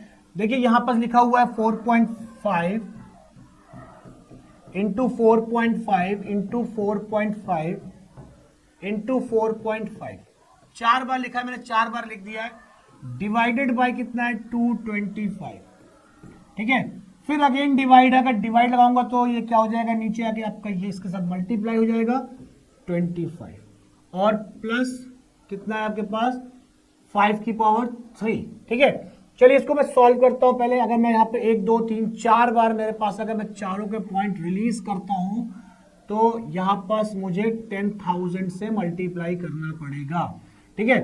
45 से मैं इसको डायरेक्ट काटता हूं, देखता हूं 45 से कट रहा है कि नहीं कट रहा है। 45 कट गया, 5 9 हो गया, और ये हो गया 5 5 25, 5 9 5 5 20, 5 1 5 5 9 999 कितना होता है 729 होता है, ये 729 अपॉन 10,000 प्लस 5 की पावर 3 मतलब 125। अगर मैं यहाँ पे पॉइंट को जीरो को हटाऊंगा नीचे तो पॉइंट ऊपर क्या हो जाएगा, मेरे पास ये वैल्यू हो जाएगा 0.0729 प्लस 125, दोनों को ऐड कर दूंगा तो मेरे पास वैल्यू हो जाएगी 125.0729। यही मेरा आंसर आएगा 125.0729। ये क्वेश्चन एक सिंप्लीफिकेशन का क्वेश्चन था जिसको हम लोगों ने सॉल्व किया, ठीक है। तो आई होप कि आपको ये पूरे सारे कॉन्सेप्ट आपको समझ में आए होंगे मैथमेटिक्स में, जो हम लोग प्रीवियस ईयर के क्वेश्चन को सॉल्व कर रहे थे आपके DSSB के लिए। तो आज के लिए हम लोग इतना ही रखते हैं, तब तक के लिए धन्यवाद। चलिए आगे बढ़ते हैं सीरीज में। डीएसएसबी 2021 के प्रीवियस ईयर के क्वेश्चंस हम सॉल्व कर रहे हैं, जिसमें अब हम सॉल्व करने वाले हैं हमारे इंग्लिश, जनरल इंग्लिश से रिलेटेड क्वेश्चंस, जिसमें 20 एमसीक्यूज हम देखेंगे। सबसे पहला question, filling the blank using the correct option in case no article is needed, select the option no article. यहाँ पे बोल रहा है कि आपको जो खाली स्थान है वहां पे करेक्ट आर्टिकल यूज करना है। आर्टिकल्स क्या क्या होता है हमारे, ए, एन एंड द, और अगर उस खाली स्थान में कोई भी आर्टिकल का यूज नहीं हो रहा है तो वहां पे सिंपली हमें नो आर्टिकल का ऑप्शन क्लिक करना है। ये था हमारा क्वेश्चन। अब क्वेश्चन है हमारा, I was born in state of Uttarakhand in North India. ठीक है, अब यहाँ पे आर्टिकल सबसे पहले देखते हैं ए। हमारा आर्टिकल ए है वो किसके किसके साथ यूज कर सकते हैं हम, जो भी नाउन हमारा काउंटेबल होता है, यानी जिसको आप काउंट कर सकते हैं, साथ ही साथ जो कि नॉन स्पेसिफिक होते हैं, यानी कि किसी एक चीज के बारे में नहीं बताते हैं, उनके साथ हम यूज करते हैं हमारा article a. For example boy, girl, rabbit. ये क्या हुआ यहाँ पे, अब इस पूरे वर्ल्ड में बॉय बहुत होंगे, गर्ल्स बहुत होंगी, रैबिट बहुत होगा। हालांकि ये काउंटेबल है लेकिन ये नॉन स्पेसिफिक है। लेकिन वहीं पे अगर इसके सामने मैं किसी का नाम ऐड कर देती, for example Jatin, for example Preeti, तो यहाँ पे क्या हो जाता, ये क्या है, स्पेसिफिक हो गया, यानी कि उस पर्टिकुलर लड़की का नाम मैं ले रही हूँ, तो ये होता आपका स्पेसिफिक नाउन। ठीक है, अब हमारा एन है, एन भी सेम है, काउंटेबल होते हैं, नॉन स्पेसिफिक होते हैं, बस फर्क इसमें ये होता है। और साथ ही साथ ये दोनों के दोनों सिंगुलर नाउन के साथ यूज होते हैं, ये जरूर ध्यान रखिएगा। प्लूरल नाउन के साथ यूज नहीं होते हैं। सिंगुलर मीन सिंगल पर्सन की बात अगर की जा रही है तब की बात होती है। अब जो आर्टिकल एन है ये हमारे वॉवेल्स के साथ यूज होते हैं। For example A, E, I, O and U. ये पूरे ए टू जेड अल्फाबेट में से 5 ऐसे अल्फाबेट हैं जिनको हम वॉवेल कहते हैं। इनके साथ हमेशा एन यूज होता है। कभी भी अगर आपका एन लगा है वहां पे तो समझ जाइए वो किसके बाद लगा होगा, किसी वॉवेल के साथ। फॉर एग्जाम्पल एप्पल, यहाँ पे ए क्या है आपका, वॉवेल है, इसके आगे क्या लग जाएगा, आंख बंद करके एन लग जाएगा। एलिफेंट, इसके आगे भी क्या है, ई लगा है, तो आंख बंद करके आप हमेशा एन लगा दीजिएगा। ठीक है, अब हमारा बात आती है द की, तो द जस्ट होता है इसका उल्टा। ये चाहे सिंगुलर नाउन हो, चाहे प्लूरल नाउन हो, चाहे काउंटेबल नाउन हो, चाहे अनकाउंटेबल नाउन हो, चाहे स्पेसिफिक हो या नॉन स्पेसिफिक, पर्टिकुलरली स्पेसिफिक, ये सभी के साथ क्या द यूज होता है। लेकिन इसमें एक खासियत ये होती है कि ये किसी पर्टिकुलरली स्पेसिफिक चीज को डिस्क्राइब करता है। फॉर एग्जाम्पल ताजमहल, हमेशा ताजमहल के आगे आपने देखा होगा द का यूज होता है। क्यों, क्योंकि वो स्पेसिफिक है, यूनिक है, पूरे वर्ल्ड में सिर्फ एक ही ताजमहल है। ठीक वैसे ही कुतुब मीनार, पूरे वर्ल्ड में एक ही कुतुब मीनार है, इसलिए उसके नाम के आगे हमेशा द का यूज होता है। ठीक है, तो यहाँ पे क्वेश्चन था, I was born in dash state of Uttarakhand. अगर यहाँ पे सिर्फ स्टेट की बात की होती, स्पेसिफिक स्टेट की बात नहीं की होती, किसी का नाम नहीं दिया होता, तो यहाँ पे यूज होता हमारा ए। ठीक है, लेकिन यहाँ पे स्पेसिफिक स्टेट की बात हो रही है, यहाँ पे उत्तराखंड को ऐड किया गया है, तो यहाँ पे क्या यूज होगा हमारा, द। क्यों, यहाँ पे नॉन स्पेसिफिक है, यहाँ नॉन स्पेसिफिक है, स्पेसिफिक नाउन के साथ क्या यूज होता है हमारा, द। तो हमारा करेक्ट आंसर क्या होगा, द उत्तराखंड। ठीक है, आंसर है आपका द। चलिए नेक्स्ट क्वेश्चन देखते हैं। Next question, filling the blank using the correct option in case no article is needed, select the option no article. यहाँ पे भी सेम क्वेश्चन है, अगर कोई आर्टिकल यूज नहीं कर रहे हैं तो हमें लिखना है वहां पे no article. We dressed the little girl as dash Indian gypsy. Question यहाँ पे अब पूछा गया है कौन सा आर्टिकल आपको रखना है, तो आपको पता है ए कब यूज करते हैं, एन कब यूज करते हैं, एंड द कब यूज करते हैं। अब यहाँ पे आंख बंद करके आप लिख सकते हैं यहाँ पे एन। क्यों लिख सकते हैं एन, क्योंकि यहाँ पे क्या लगा है, आई। आई क्या है हमारा, वॉवेल है। तो मैंने क्या कहा था, ए, ई, आई, ओ, यू अगर लिखा है, इन वॉवेल्स का अगर वर्ड लिखा है स्टार्टिंग में, तो आंख बंद करके उसके सामने आप क्या लगा दीजिए, एन। हमारा करेक्ट ऑप्शन क्या होगा, एन। ठीक है, नेक्स्ट क्वेश्चन देखते हैं, filling the blank using the correct option. Same question है, यहाँ पर भी हमें आर्टिकल्स का यूज करना है। My folding umbrella couldn't shield me from heavy downpour. ठीक है, अब ये थोड़ा सा डिफरेंट है। यहाँ पे क्या बोल रहा है, यहाँ पे हेवी डाउनपोर, ये क्या है आपका, ये कोई नाउन नहीं है, ये आपका एक कंडीशन है, ये आपके वेदर को डिस्क्राइब कर रहा है। एक तरीके से ये आपका एडवर्ब है। तो यहाँ पे नाउन ही नहीं है, तो नाउन नहीं है तो उसके सामने क्या, आर्टिकल यूज ही नहीं होगा। तो यहाँ पे आपका करेक्ट आंसर क्या होगा? No article. क्यों? क्योंकि यहाँ पे नाउन का यूज नहीं हुआ है। आपका हैवी डाउनपोर एक कंडीशन को बता रहा है कि भारी बारिश हुई थी। ठीक है, नेक्स्ट हम चलते हैं। The following text contains 4 underline words और phrases, one is incorrect, choose the incorrect option. ठीक है, यहाँ पे जो लाइन दी हुई है हमें, इसमें 4 अंडरलाइन वर्ड्स हैं या फ्रेजेस हैं, उनमें से हमें बताना है कि उन चारों में से कौन गलत तरीके से वहां पे यूज हुआ है। ठीक है, चलिए देखते हैं। With good teaching dyslexics can eventually learn to read but they often read more slowly than others. यहाँ पे वर्ड्स का मतलब समझ लीजिए। सबसे पहले डिसलेक्सिक्स मीन्स होता है आपका ऐसा पर्सन जिसको कि लिखने में यानी कि राइटिंग में प्रॉब्लम हो, जो इजीली लिख नहीं पाते हैं।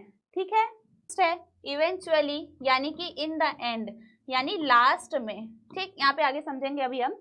ऑफन का मतलब होता है आपका फ्रिक्वेंटली। अब यहाँ पे अगर लाइन में पढ़ूं, with good teaching dyslexia can eventually, यानी कि जो पर्सन लिख नहीं सकता अच्छे से अपने हाथों से, इवेंचुअली उसके बाद भी वो क्या कर सकता है? पढ़ सकता है, समझ सकता है। फ्रिक्वेंटली बार बार, चाहे उसको बार बार ही धीरे धीरे ही क्यों ना पढ़ना पड़े, लेकिन वो लिख नहीं सकता लेकिन वो पढ़ सकता है, समझ सकता है। ये था हमारा क्वेश्चन बाकी के कंपैरिजन में। अब यहाँ पे मैंने एक वर्ड बोला कंपैरिजन। ये जो यहाँ पे देन है, ये वर्ड अपनी जगह सही है, इसमें कोई चेंजेस नहीं होंगे। इवेंचुअली भी अपनी जगह सही है, यहाँ पे भी कोई चेंजेस नहीं। ऑफन भी अपनी जगह सही है कि वो बाकी के कंपैरिजन में बार बार पढ़ पढ़ के भले ही स्लोली लेकिन वो सीख सकता है। ठीक है, यहाँ पे जो देन है ये गलत है। देन हमेशा हम यूज करते हैं बेसिकली टाइम के अकॉर्डिंग हमारा डिस्क्राइब किया जाता है, लेकिन अगर बात आती है कंपैरिजन की, यहाँ पे कंपेयर करा जा रहा है दूसरों के मुकाबले जो डिसलेक्सिक पर्सन्स होते हैं वो, तो यहाँ पे क्या आता है? कंपैरिजन। यहाँ पे हम यूज करते हैं देन। देन को यूज किया जाता है कंपैरिजन के लिए। ठीक है, यहाँ पे हमारे पास ऑप्शंस में क्या है? देन है, तो हमारा इनकरेक्ट ऑप्शन क्या होगा? हमारा इनकरेक्ट ऑप्शन होगा देन। ठीक है, यहाँ पे आप देख सकते हैं then is use for making comparisons. Comparisons के लिए यूज किया जाता है देन। देन मीन्स हुआ टाइम, उस टाइम पे। ठीक है, लेकिन वहीं पे देन मीन्स हुआ कंपैरिजन, दो लोगों के बीच में कंपैरिजन हो रहा है, तब हम देन का यूज कर सकते हैं। ठीक है, choose the correct meaning of the following idiom from the options given below. Close fisted. Close fisted means आपकी कसी हुई मुट्ठी।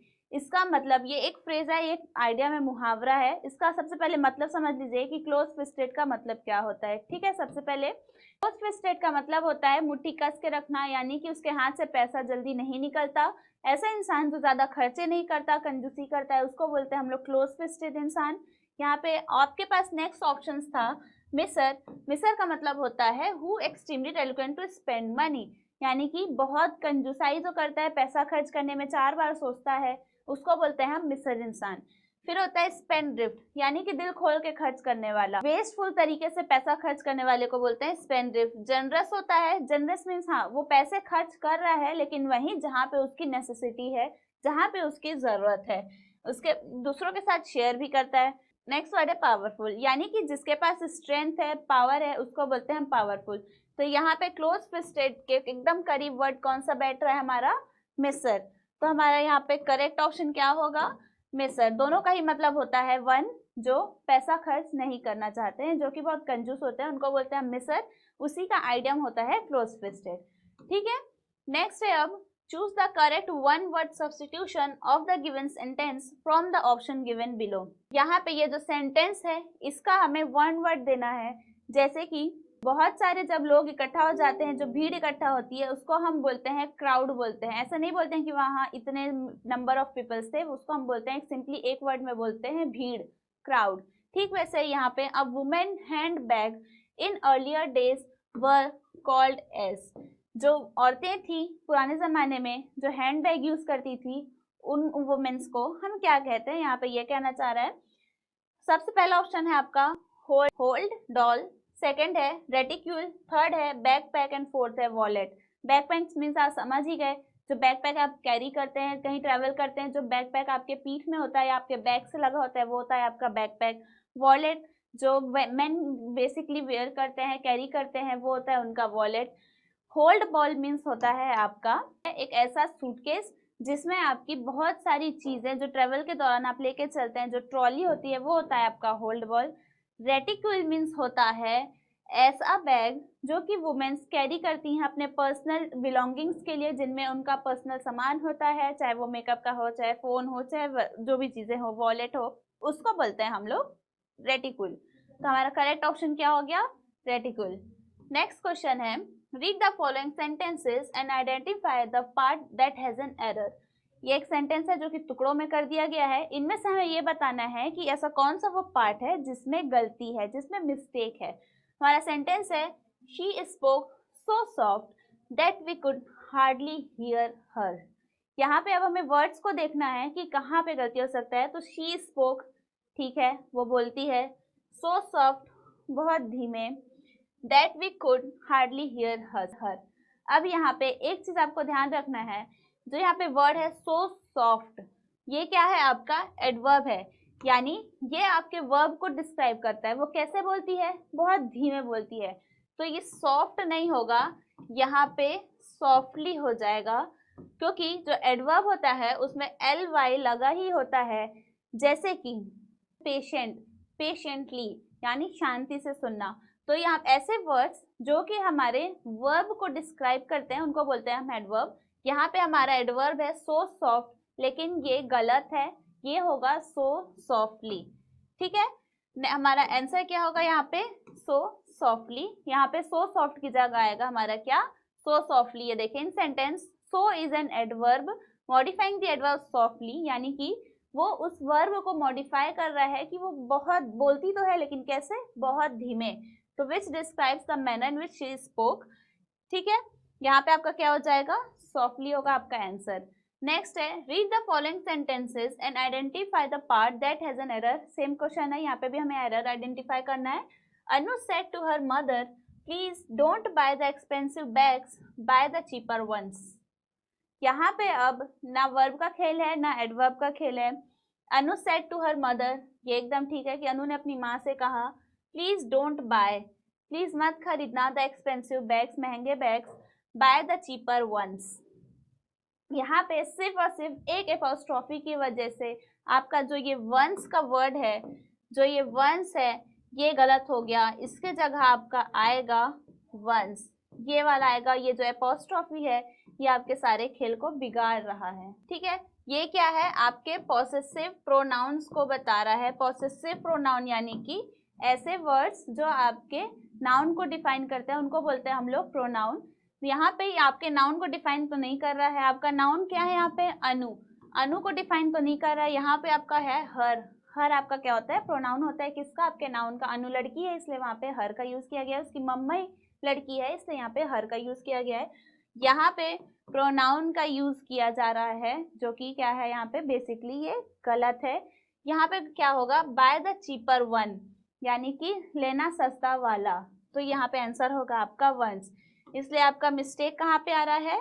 Bye the cheaper ones. क्यों? क्योंकि आपका एपोस्ट्रोफी लगाने की वजह से वो किस में कन्वर्ट हो जा रहा है? प्रोनाउन में, और वहां पे प्रोनाउन का यूज नहीं होगा। ठीक है, नेक्स्ट क्वेश्चन है आपका, identify the segment in the sentence which contains the grammatical error. फिर से इसमें कहाँ पे ग्रामेटिकल एरर है वो हमें आइडेंटिफाई करना है। I do not like to laugh above his silly jokes. Okay, यहाँ पे आई डू नॉट, ये भी ठीक है, आई के साथ डू यूज हो रहा है, कोई बात नहीं। Like to laugh, okay, above his silly jokes. यहाँ पे एक वर्ड मुझे नजर आ रहा है, क्या? अबव हिज, यानी कि उसके जोक के ऊपर। अबव का यूज करते हैं हम हायर चीज बताने के लिए, यानी कि कोई चीज अगर किसी चीज से बड़ी है उसको डिफाइन करने के लिए हम क्या यूज करते हैं? अबव का यूज कर सकते हैं। ठीक है, लेकिन यहाँ पे जोक हायर तो नहीं बताया जा रहा है, यानी कि उसके जोक से बड़ा उसका जोक है ऐसा तो नहीं कहा जा रहा है। यहाँ पे क्या कहा जा रहा है कि मेरे को उसके सिली जोक्स पे हंसने का मन नहीं करता। यहाँ पे क्या यूज किया जा रहा है? आपका सिचुएशन यूज किया जा रहा है। टाइम बताया जा रहा है कि जब वो जोक मारता है उसके जोक पे मुझे हंसने का मन नहीं करता। तो यहाँ पे क्या यूज होगा? आपका एट यूज होगा। I do not like to laugh at his silly jokes, उसके सिली जोक्स पर हंसने का मेरा मन नहीं करता। ठीक है, तो आपका यहाँ पे करेक्ट आंसर क्या हुआ? अबव हिज आपका यहाँ पे इनकरेक्ट है, उसके जगह आपका क्या आना चाहिए? एट आना चाहिए। ठीक है, नेक्स्ट है अब आपका identify the segment in the sentences which contains the grammatical error। फिर से same question. although it was very cold outside even we went for a walk। या कि बाहर इतनी ठंडी थी उसके बावजूद हम वॉक पे गए, सेंटेंस ये कहना चाहता है। लेकिन यहाँ पे एक प्रॉब्लम ये है कि यहाँ पे हमेशा जो आपने सुना होगा सबसे पहले एज वेल एज, यानी कि एज का यूज होता है तो वेल एज, सो दैट, ये कुछ ऐसे वर्ड्स हैं जो साथ में यूज किए जाते हैं। ठीक वैसे ही यहाँ पे जो ऑल्दो है ये हमेशा इवन दो के साथ बैठता है। किसके साथ जाएगा ये? इवन दो के साथ। जैसे कि as well as, so that, किसी भी सेंटेंस में हम यूज करते हैं तो सो दैट यूज होता है, वैसे ही ऑल्दो के साथ इवन दो यूज होता है। तो ये कुछ ऐसे वर्ड्स हैं जो साथ में यूज होते हैं, इसीलिए यहाँ पे इवन वी की जगह क्या होगा? यहाँ पे इवन दो। तो यहाँ पे गलती कहाँ पे आ रही है हमारी, कहाँ पे मिस्टेक आ रही है? इवन दो वाले फ्रेज में आ रही है। तो यहाँ पे आपका करेक्ट आंसर क्या होगा? Even we went. तब भी हम गए वॉक पे, तो इवन दो को करेक्ट तरीके से लिखा जा सकता है यहाँ पे। ठीक है, नेक्स्ट है अब आपका ओके करेक्ट आंसर है आपका इवन वी वेंट, मतलब इनकरेक्ट आंसर है आपका इवन वी वेंट। उसके जगह क्या आ जाएगा आपका? Even though. ऑल्दो के साथ पेयर में यूज होता है आपका इवन दो। नेक्स्ट क्वेश्चन है select the meaning of the underline idiom in the given sentence. Okay, जो आइडियम यहाँ पे अंडरलाइन किया गया है उसका हमें मीनिंग बताना है। What the speaker said was all stuff and nonsense। nonsense means क्या? stuff and nonsense means क्या? बेकार, कोई काम का नहीं, सिली। ठीक है, वो होता है आपका nonsense। अब यहाँ पे चार वर्ड दिए गए हैं, हमें ये देखना है कि कौन सा उस आइडियम को रिजेंबल करता है। absurd means होता है सिली, एकदम अनविलिंगली, कोई काम का नहीं, बेकार, फालतू का। effective means होता है असरदार। relevant means होता है उस टॉपिक से रिलेटेड, मिलता जुलता। और इम्प्रेसिव मीन्स होता है आपका इम्प्रेशन जमाना किसी चीज पे, किसी टॉपिक पे। तो यहाँ पे अगर मैं बोलूँ तो आपको यहाँ पे क्या कहा जा रहा है? नॉनसेंस मीन्स यहाँ पे स्टफ मीन्स बेकार, इम्प्रेसिव मीन्स तो बेकार नहीं होता, उसका मतलब होता है असरदार, हाँ अच्छा इंप्रेशन जमाया आपने। रिलेवेंट मीन्स होता है उस टॉपिक से रिलेटेड। इफेक्टिव मीन्स होता है असरदार। और एब्सर्ड मीन्स होता है आपका नॉनसेंस, यानी कि फालतू की बातें, बकवास बातें। तो यहाँ पे आपका करेक्ट आंसर क्या हुआ? एब्सर्ड। ठीक है, ये आपका आंसर है। यहाँ पे देख लीजिए आप आंसर्स। एब्सर्ड मीन्स होता है अनरीजनेबल, फालतू बातें करना। ठीक है, एक्सट्रीमली सिली, रिडिकुलस बातें करना। इफेक्टिव मीन्स होता है that produces desired result. Relevant means होता है significant, applicable, important, particular topic, situation, उस कॉन्टेक्स्ट से रिलेटेड बात करना। इंप्रेसिव मीन्स होता है कि आप कैसे इंप्रेशन जमा रहे हैं सामने वाले के इंसान के ऊपर। ठीक है, नेक्स्ट है आपका filling the blanks with the most appropriate idiom. The meaning of the idiom is given in brackets for guidance make। ठीक है, यहाँ पे भी क्या बोला गया है? यहाँ पे भी आइडियम है, उसको आपको करेक्ट करना है, मोस्ट अप्रोप्रिएट आइडियम बताना है। हेल्प के लिए आपके पास ब्रैकेट में एक वर्ड दिया गया है, the detective didn't realise that he was dash making a mistake, ये आपके हेल्प के लिए दिया गया है।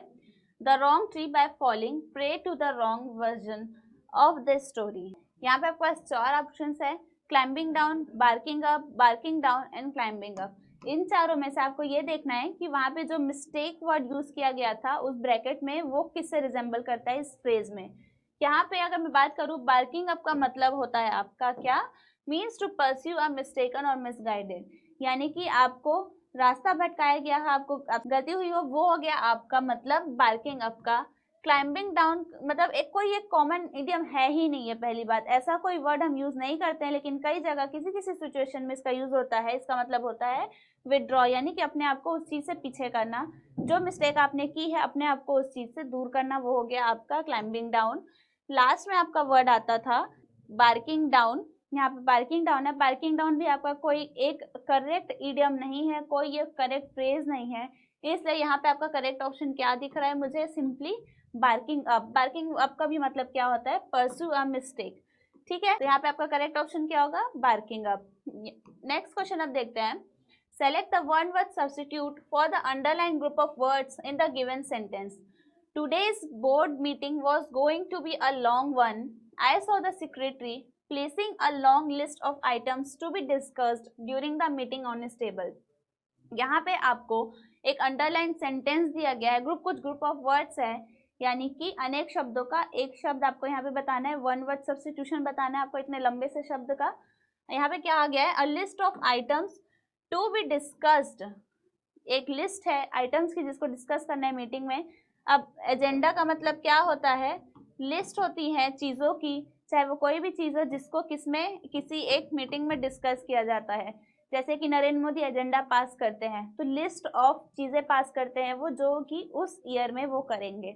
नेक्स्ट होता है आपका शेड्यूल वर्ड है यहाँ पे। शेड्यूल का मतलब होता है आपका किसी भी प्रोग्राम का शेड्यूल, यानी कि एक के बाद चीज़ें कौन क्या होंगी। जैसे सबसे पहले हो गया आपका नेशनल एंथम हुआ, नेशनल एंथम के बाद आपका परेड होगा, परेड के बाद आपकी झांकी निकलेगी, ये क्या है, शेड्यूल है। टाइम टेबल भी बेसिकली वही है जो स्कूल्स में आपको यूज़ किया जाता है, एक पर्टिकुलर टाइम पे आपका क्लास फिक्स हो जाता है कि इतने से इतने बजे आपकी ये क्लास होगी, इतने से इतने बजे आपकी ये क्लास होगी, वो हो गया आपका टाइम टेबल। स्टेटस मीन्स हो गया आपका इकोनॉमी में वाइज आपका क्या स्टेटस है, आप कहाँ पे स्टैंड करते हैं सोसाइटी में, वो होता है आपका स्टेटस। यहाँ पे मुझे करेक्ट ऑप्शन नज़र आ रहा है क्या, एजेंडा, क्योंकि एजेंडा का मतलब भी होता है कि लिस्ट ऑफ आइटम्स, यानी कि जिनको मीटिंग्स में डिस्कस करनी हो वो वाली चीज़ें। तो यहाँ पे करेक्ट ऑप्शन है आपका एजेंडा। ठीक है, यहाँ पे देख भी लीजिए आप, यहाँ पे an agenda is a list of schedule items to be discussed. Schedule means plan या फिर टाइम टेबल, ये भी टाइम टेबल का मतलब भी होता है शेड्यूल टाइमिंग के हिसाब से, और लास्ट में स्टेटस आता है कि सोशल प्रोफेशनल तरीके से आप कहाँ पे स्टैंड करते हैं। नेक्स्ट क्वेश्चन है, choose the correct antonym of the given word foolish. अब यहाँ पे आपको एंटोनिम बताना है। एंटोनिम मीन्स होता है उल्टा शब्द, यानी कि अपोजिट। जैसे कि मोटा का पतला, लंबा का छोटा। यहाँ पे है फुलिश। फुलिश मीन्स क्या होता है, हम बेसिकली क्या बोलते हैं, फुलिश वाले को गधा है, गधा। फुलिश मीन्स होता है गधा। अब यहाँ पे ऑप्शन है वाइज। वाइज मीन्स होता है आपका होशियार। एब्सर्ड मीन्स अभी आपने देखा, काम का नहीं, मतलब कि फालतू एकदम बकवास करते रहना, वो हो गया आपका एब्सर्ड। ग्रेसफुल हो गया, यानी कि आप किसी चीज़ को लेके ग्रेसफुल हैं, आप उस चीज़ को लेके एहसानमंद है। सिंपल मीन्स हो गया आपका सादगी।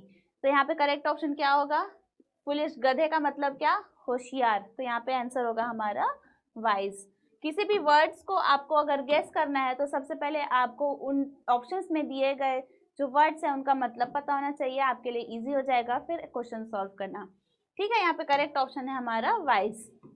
नेक्स्ट है, select the word which is closest in meaning to the word given below recondite. यहाँ पे आपको रिकंडाइट वर्ड जो दिया है उससे रिजेंबल करता हुआ कौन सा वर्ड है, इन चारों में से आपको वो बताना है। सबसे पहले हम समझ लेते हैं उस वर्ड का मतलब।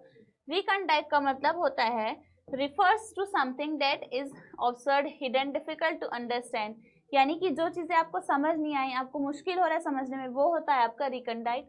अब ऑप्शंस में था आपके कॉन्स्पिशियस, यानी कि मीनिंग इजली नोटिसेबल, विजिबल या फिर ऑब्वियस, यानी कि जो आपको इजली दिखाई दे, समझ आए, वो होता है आपका कॉन्स्पिशियस। फिर होता है कंसील्ड, यानी कि implies something that is hidden, जो कि छुपी हुई है, सीक्रेट रखी गई है, वो होता है आपका कंसील्ड। पाल्पेबल मीन्स होता है capable of being touch felt, यानी कि टच का सेंसेशन होना, आपको कोई छुआ वो एहसास, वो हो गया आपका पाल्पेबल।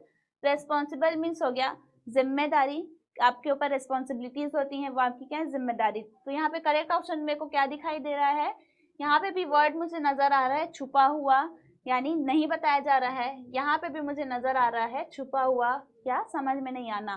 तो हमारा करेक्ट ऑप्शन यहाँ पे क्या हुआ, रिकंडक्टाइल से मिलता जुलता वर्ड कौन सा है, तो वो है हमारा कंसील्ड। ठीक है, नेक्स्ट क्वेश्चन की तरफ चलते हैं। ये पैसेज का क्वेश्चन है, इसमें क्वेश्चन नंबर 176 टू 180 आपको सॉल्व करने हैं जो किसी पैसेज के थ्रू सॉल्व होंगे।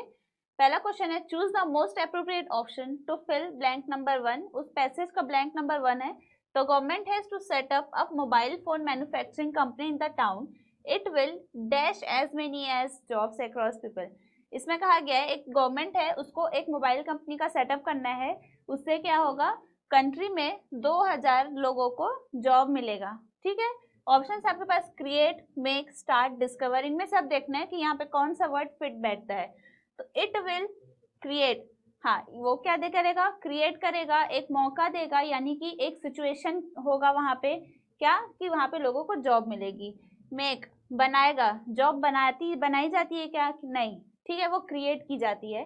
स्टार्ट, जॉब स्टार्ट की जाती है? नहीं, जॉब भी स्टार्ट नहीं की जाती। डिस्कवर, जॉब का डिस्कवर होता है? नहीं होता। तो यहाँ पे करेक्ट ऑप्शन क्या होगा कि कंपनी है वो क्या करेगी, क्रिएट करेगी एक सिचुएशन जिससे 2000 लोगों को जॉब मिलेगा। ठीक है, आपका करेक्ट आंसर है यहाँ पे क्रिएट। नेक्स्ट क्वेश्चन है, ये देखें यहाँ पे क्रिएट का मतलब होता है समथिंग इनटू एग्जिस्टेंस, जो कि एग्जिस्ट करता है, वो जॉब वहाँ पे एग्जिस्ट करती है उस सिचुएशन में। ठीक है, choose the most appropriate option to the blank. यहाँ पे क्वेश्चन पूछा गया है who, which, what and where, इनमें से कौन सा ऑप्शन वहाँ पे फिट बैठेगा ये आपको देखना है। The company dash is due to start production early next year. यहाँ पे जो कंपनी है, जो प्रीवियस कंपनी के बारे में जो बात की जा रही है उसके बारे में बात हो रही है कि ये कब होगी, इसका जो ड्यू है यानी इसका जो प्रोडक्शन है वो अभी ड्यू पड़ा है, रुका हुआ है। ठीक है, कुछ ऑप्शंस में आपका हु जो होता है ये किसी पर्सन या एनिमल को डिस्क्राइब करने के लिए यूज किया जाता है।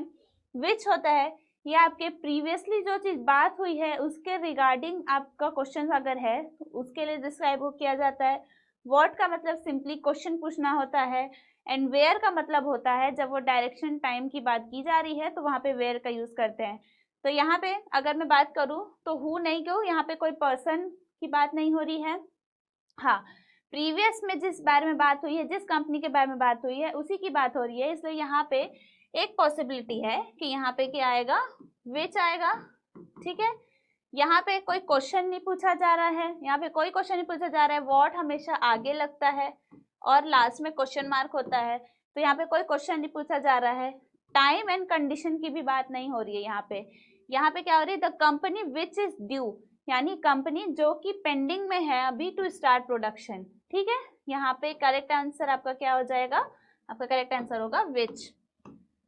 ऑप्शंस में है विच। ठीक है, which is refer to a thing previously mention, जो पहले मेंशन की गई है।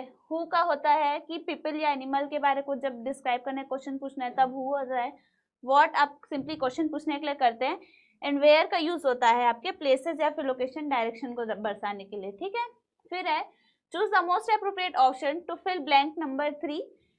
ऑप्शन है contribute, serve, arrange and provide. आपका ब्लैंक नंबर 3 है ये, the company which is due to start production early next year will dash employment today. ठीक है, ये क्या करेगा, अब जो कंपनी जो स्टार्ट होने वाली थी वो उससे क्या होगा, यहाँ पे एम्प्लॉयमेंट होगा 1500 लोगों का फैक्ट्री में। तो कंट्रीब्यूट मीन्स होता है किसी चीज में अपना योगदान देना, कंट्रीब्यूट करना। सर्व मीन्स होता है जो सेवा करे, यानी कि किसी चीज को सर्व करे, जैसे कि Narendra Modi serve his country, सेवा करते हैं अपनी कंट्री की। अरेंज करे यानी कि उसका इंतजाम करे।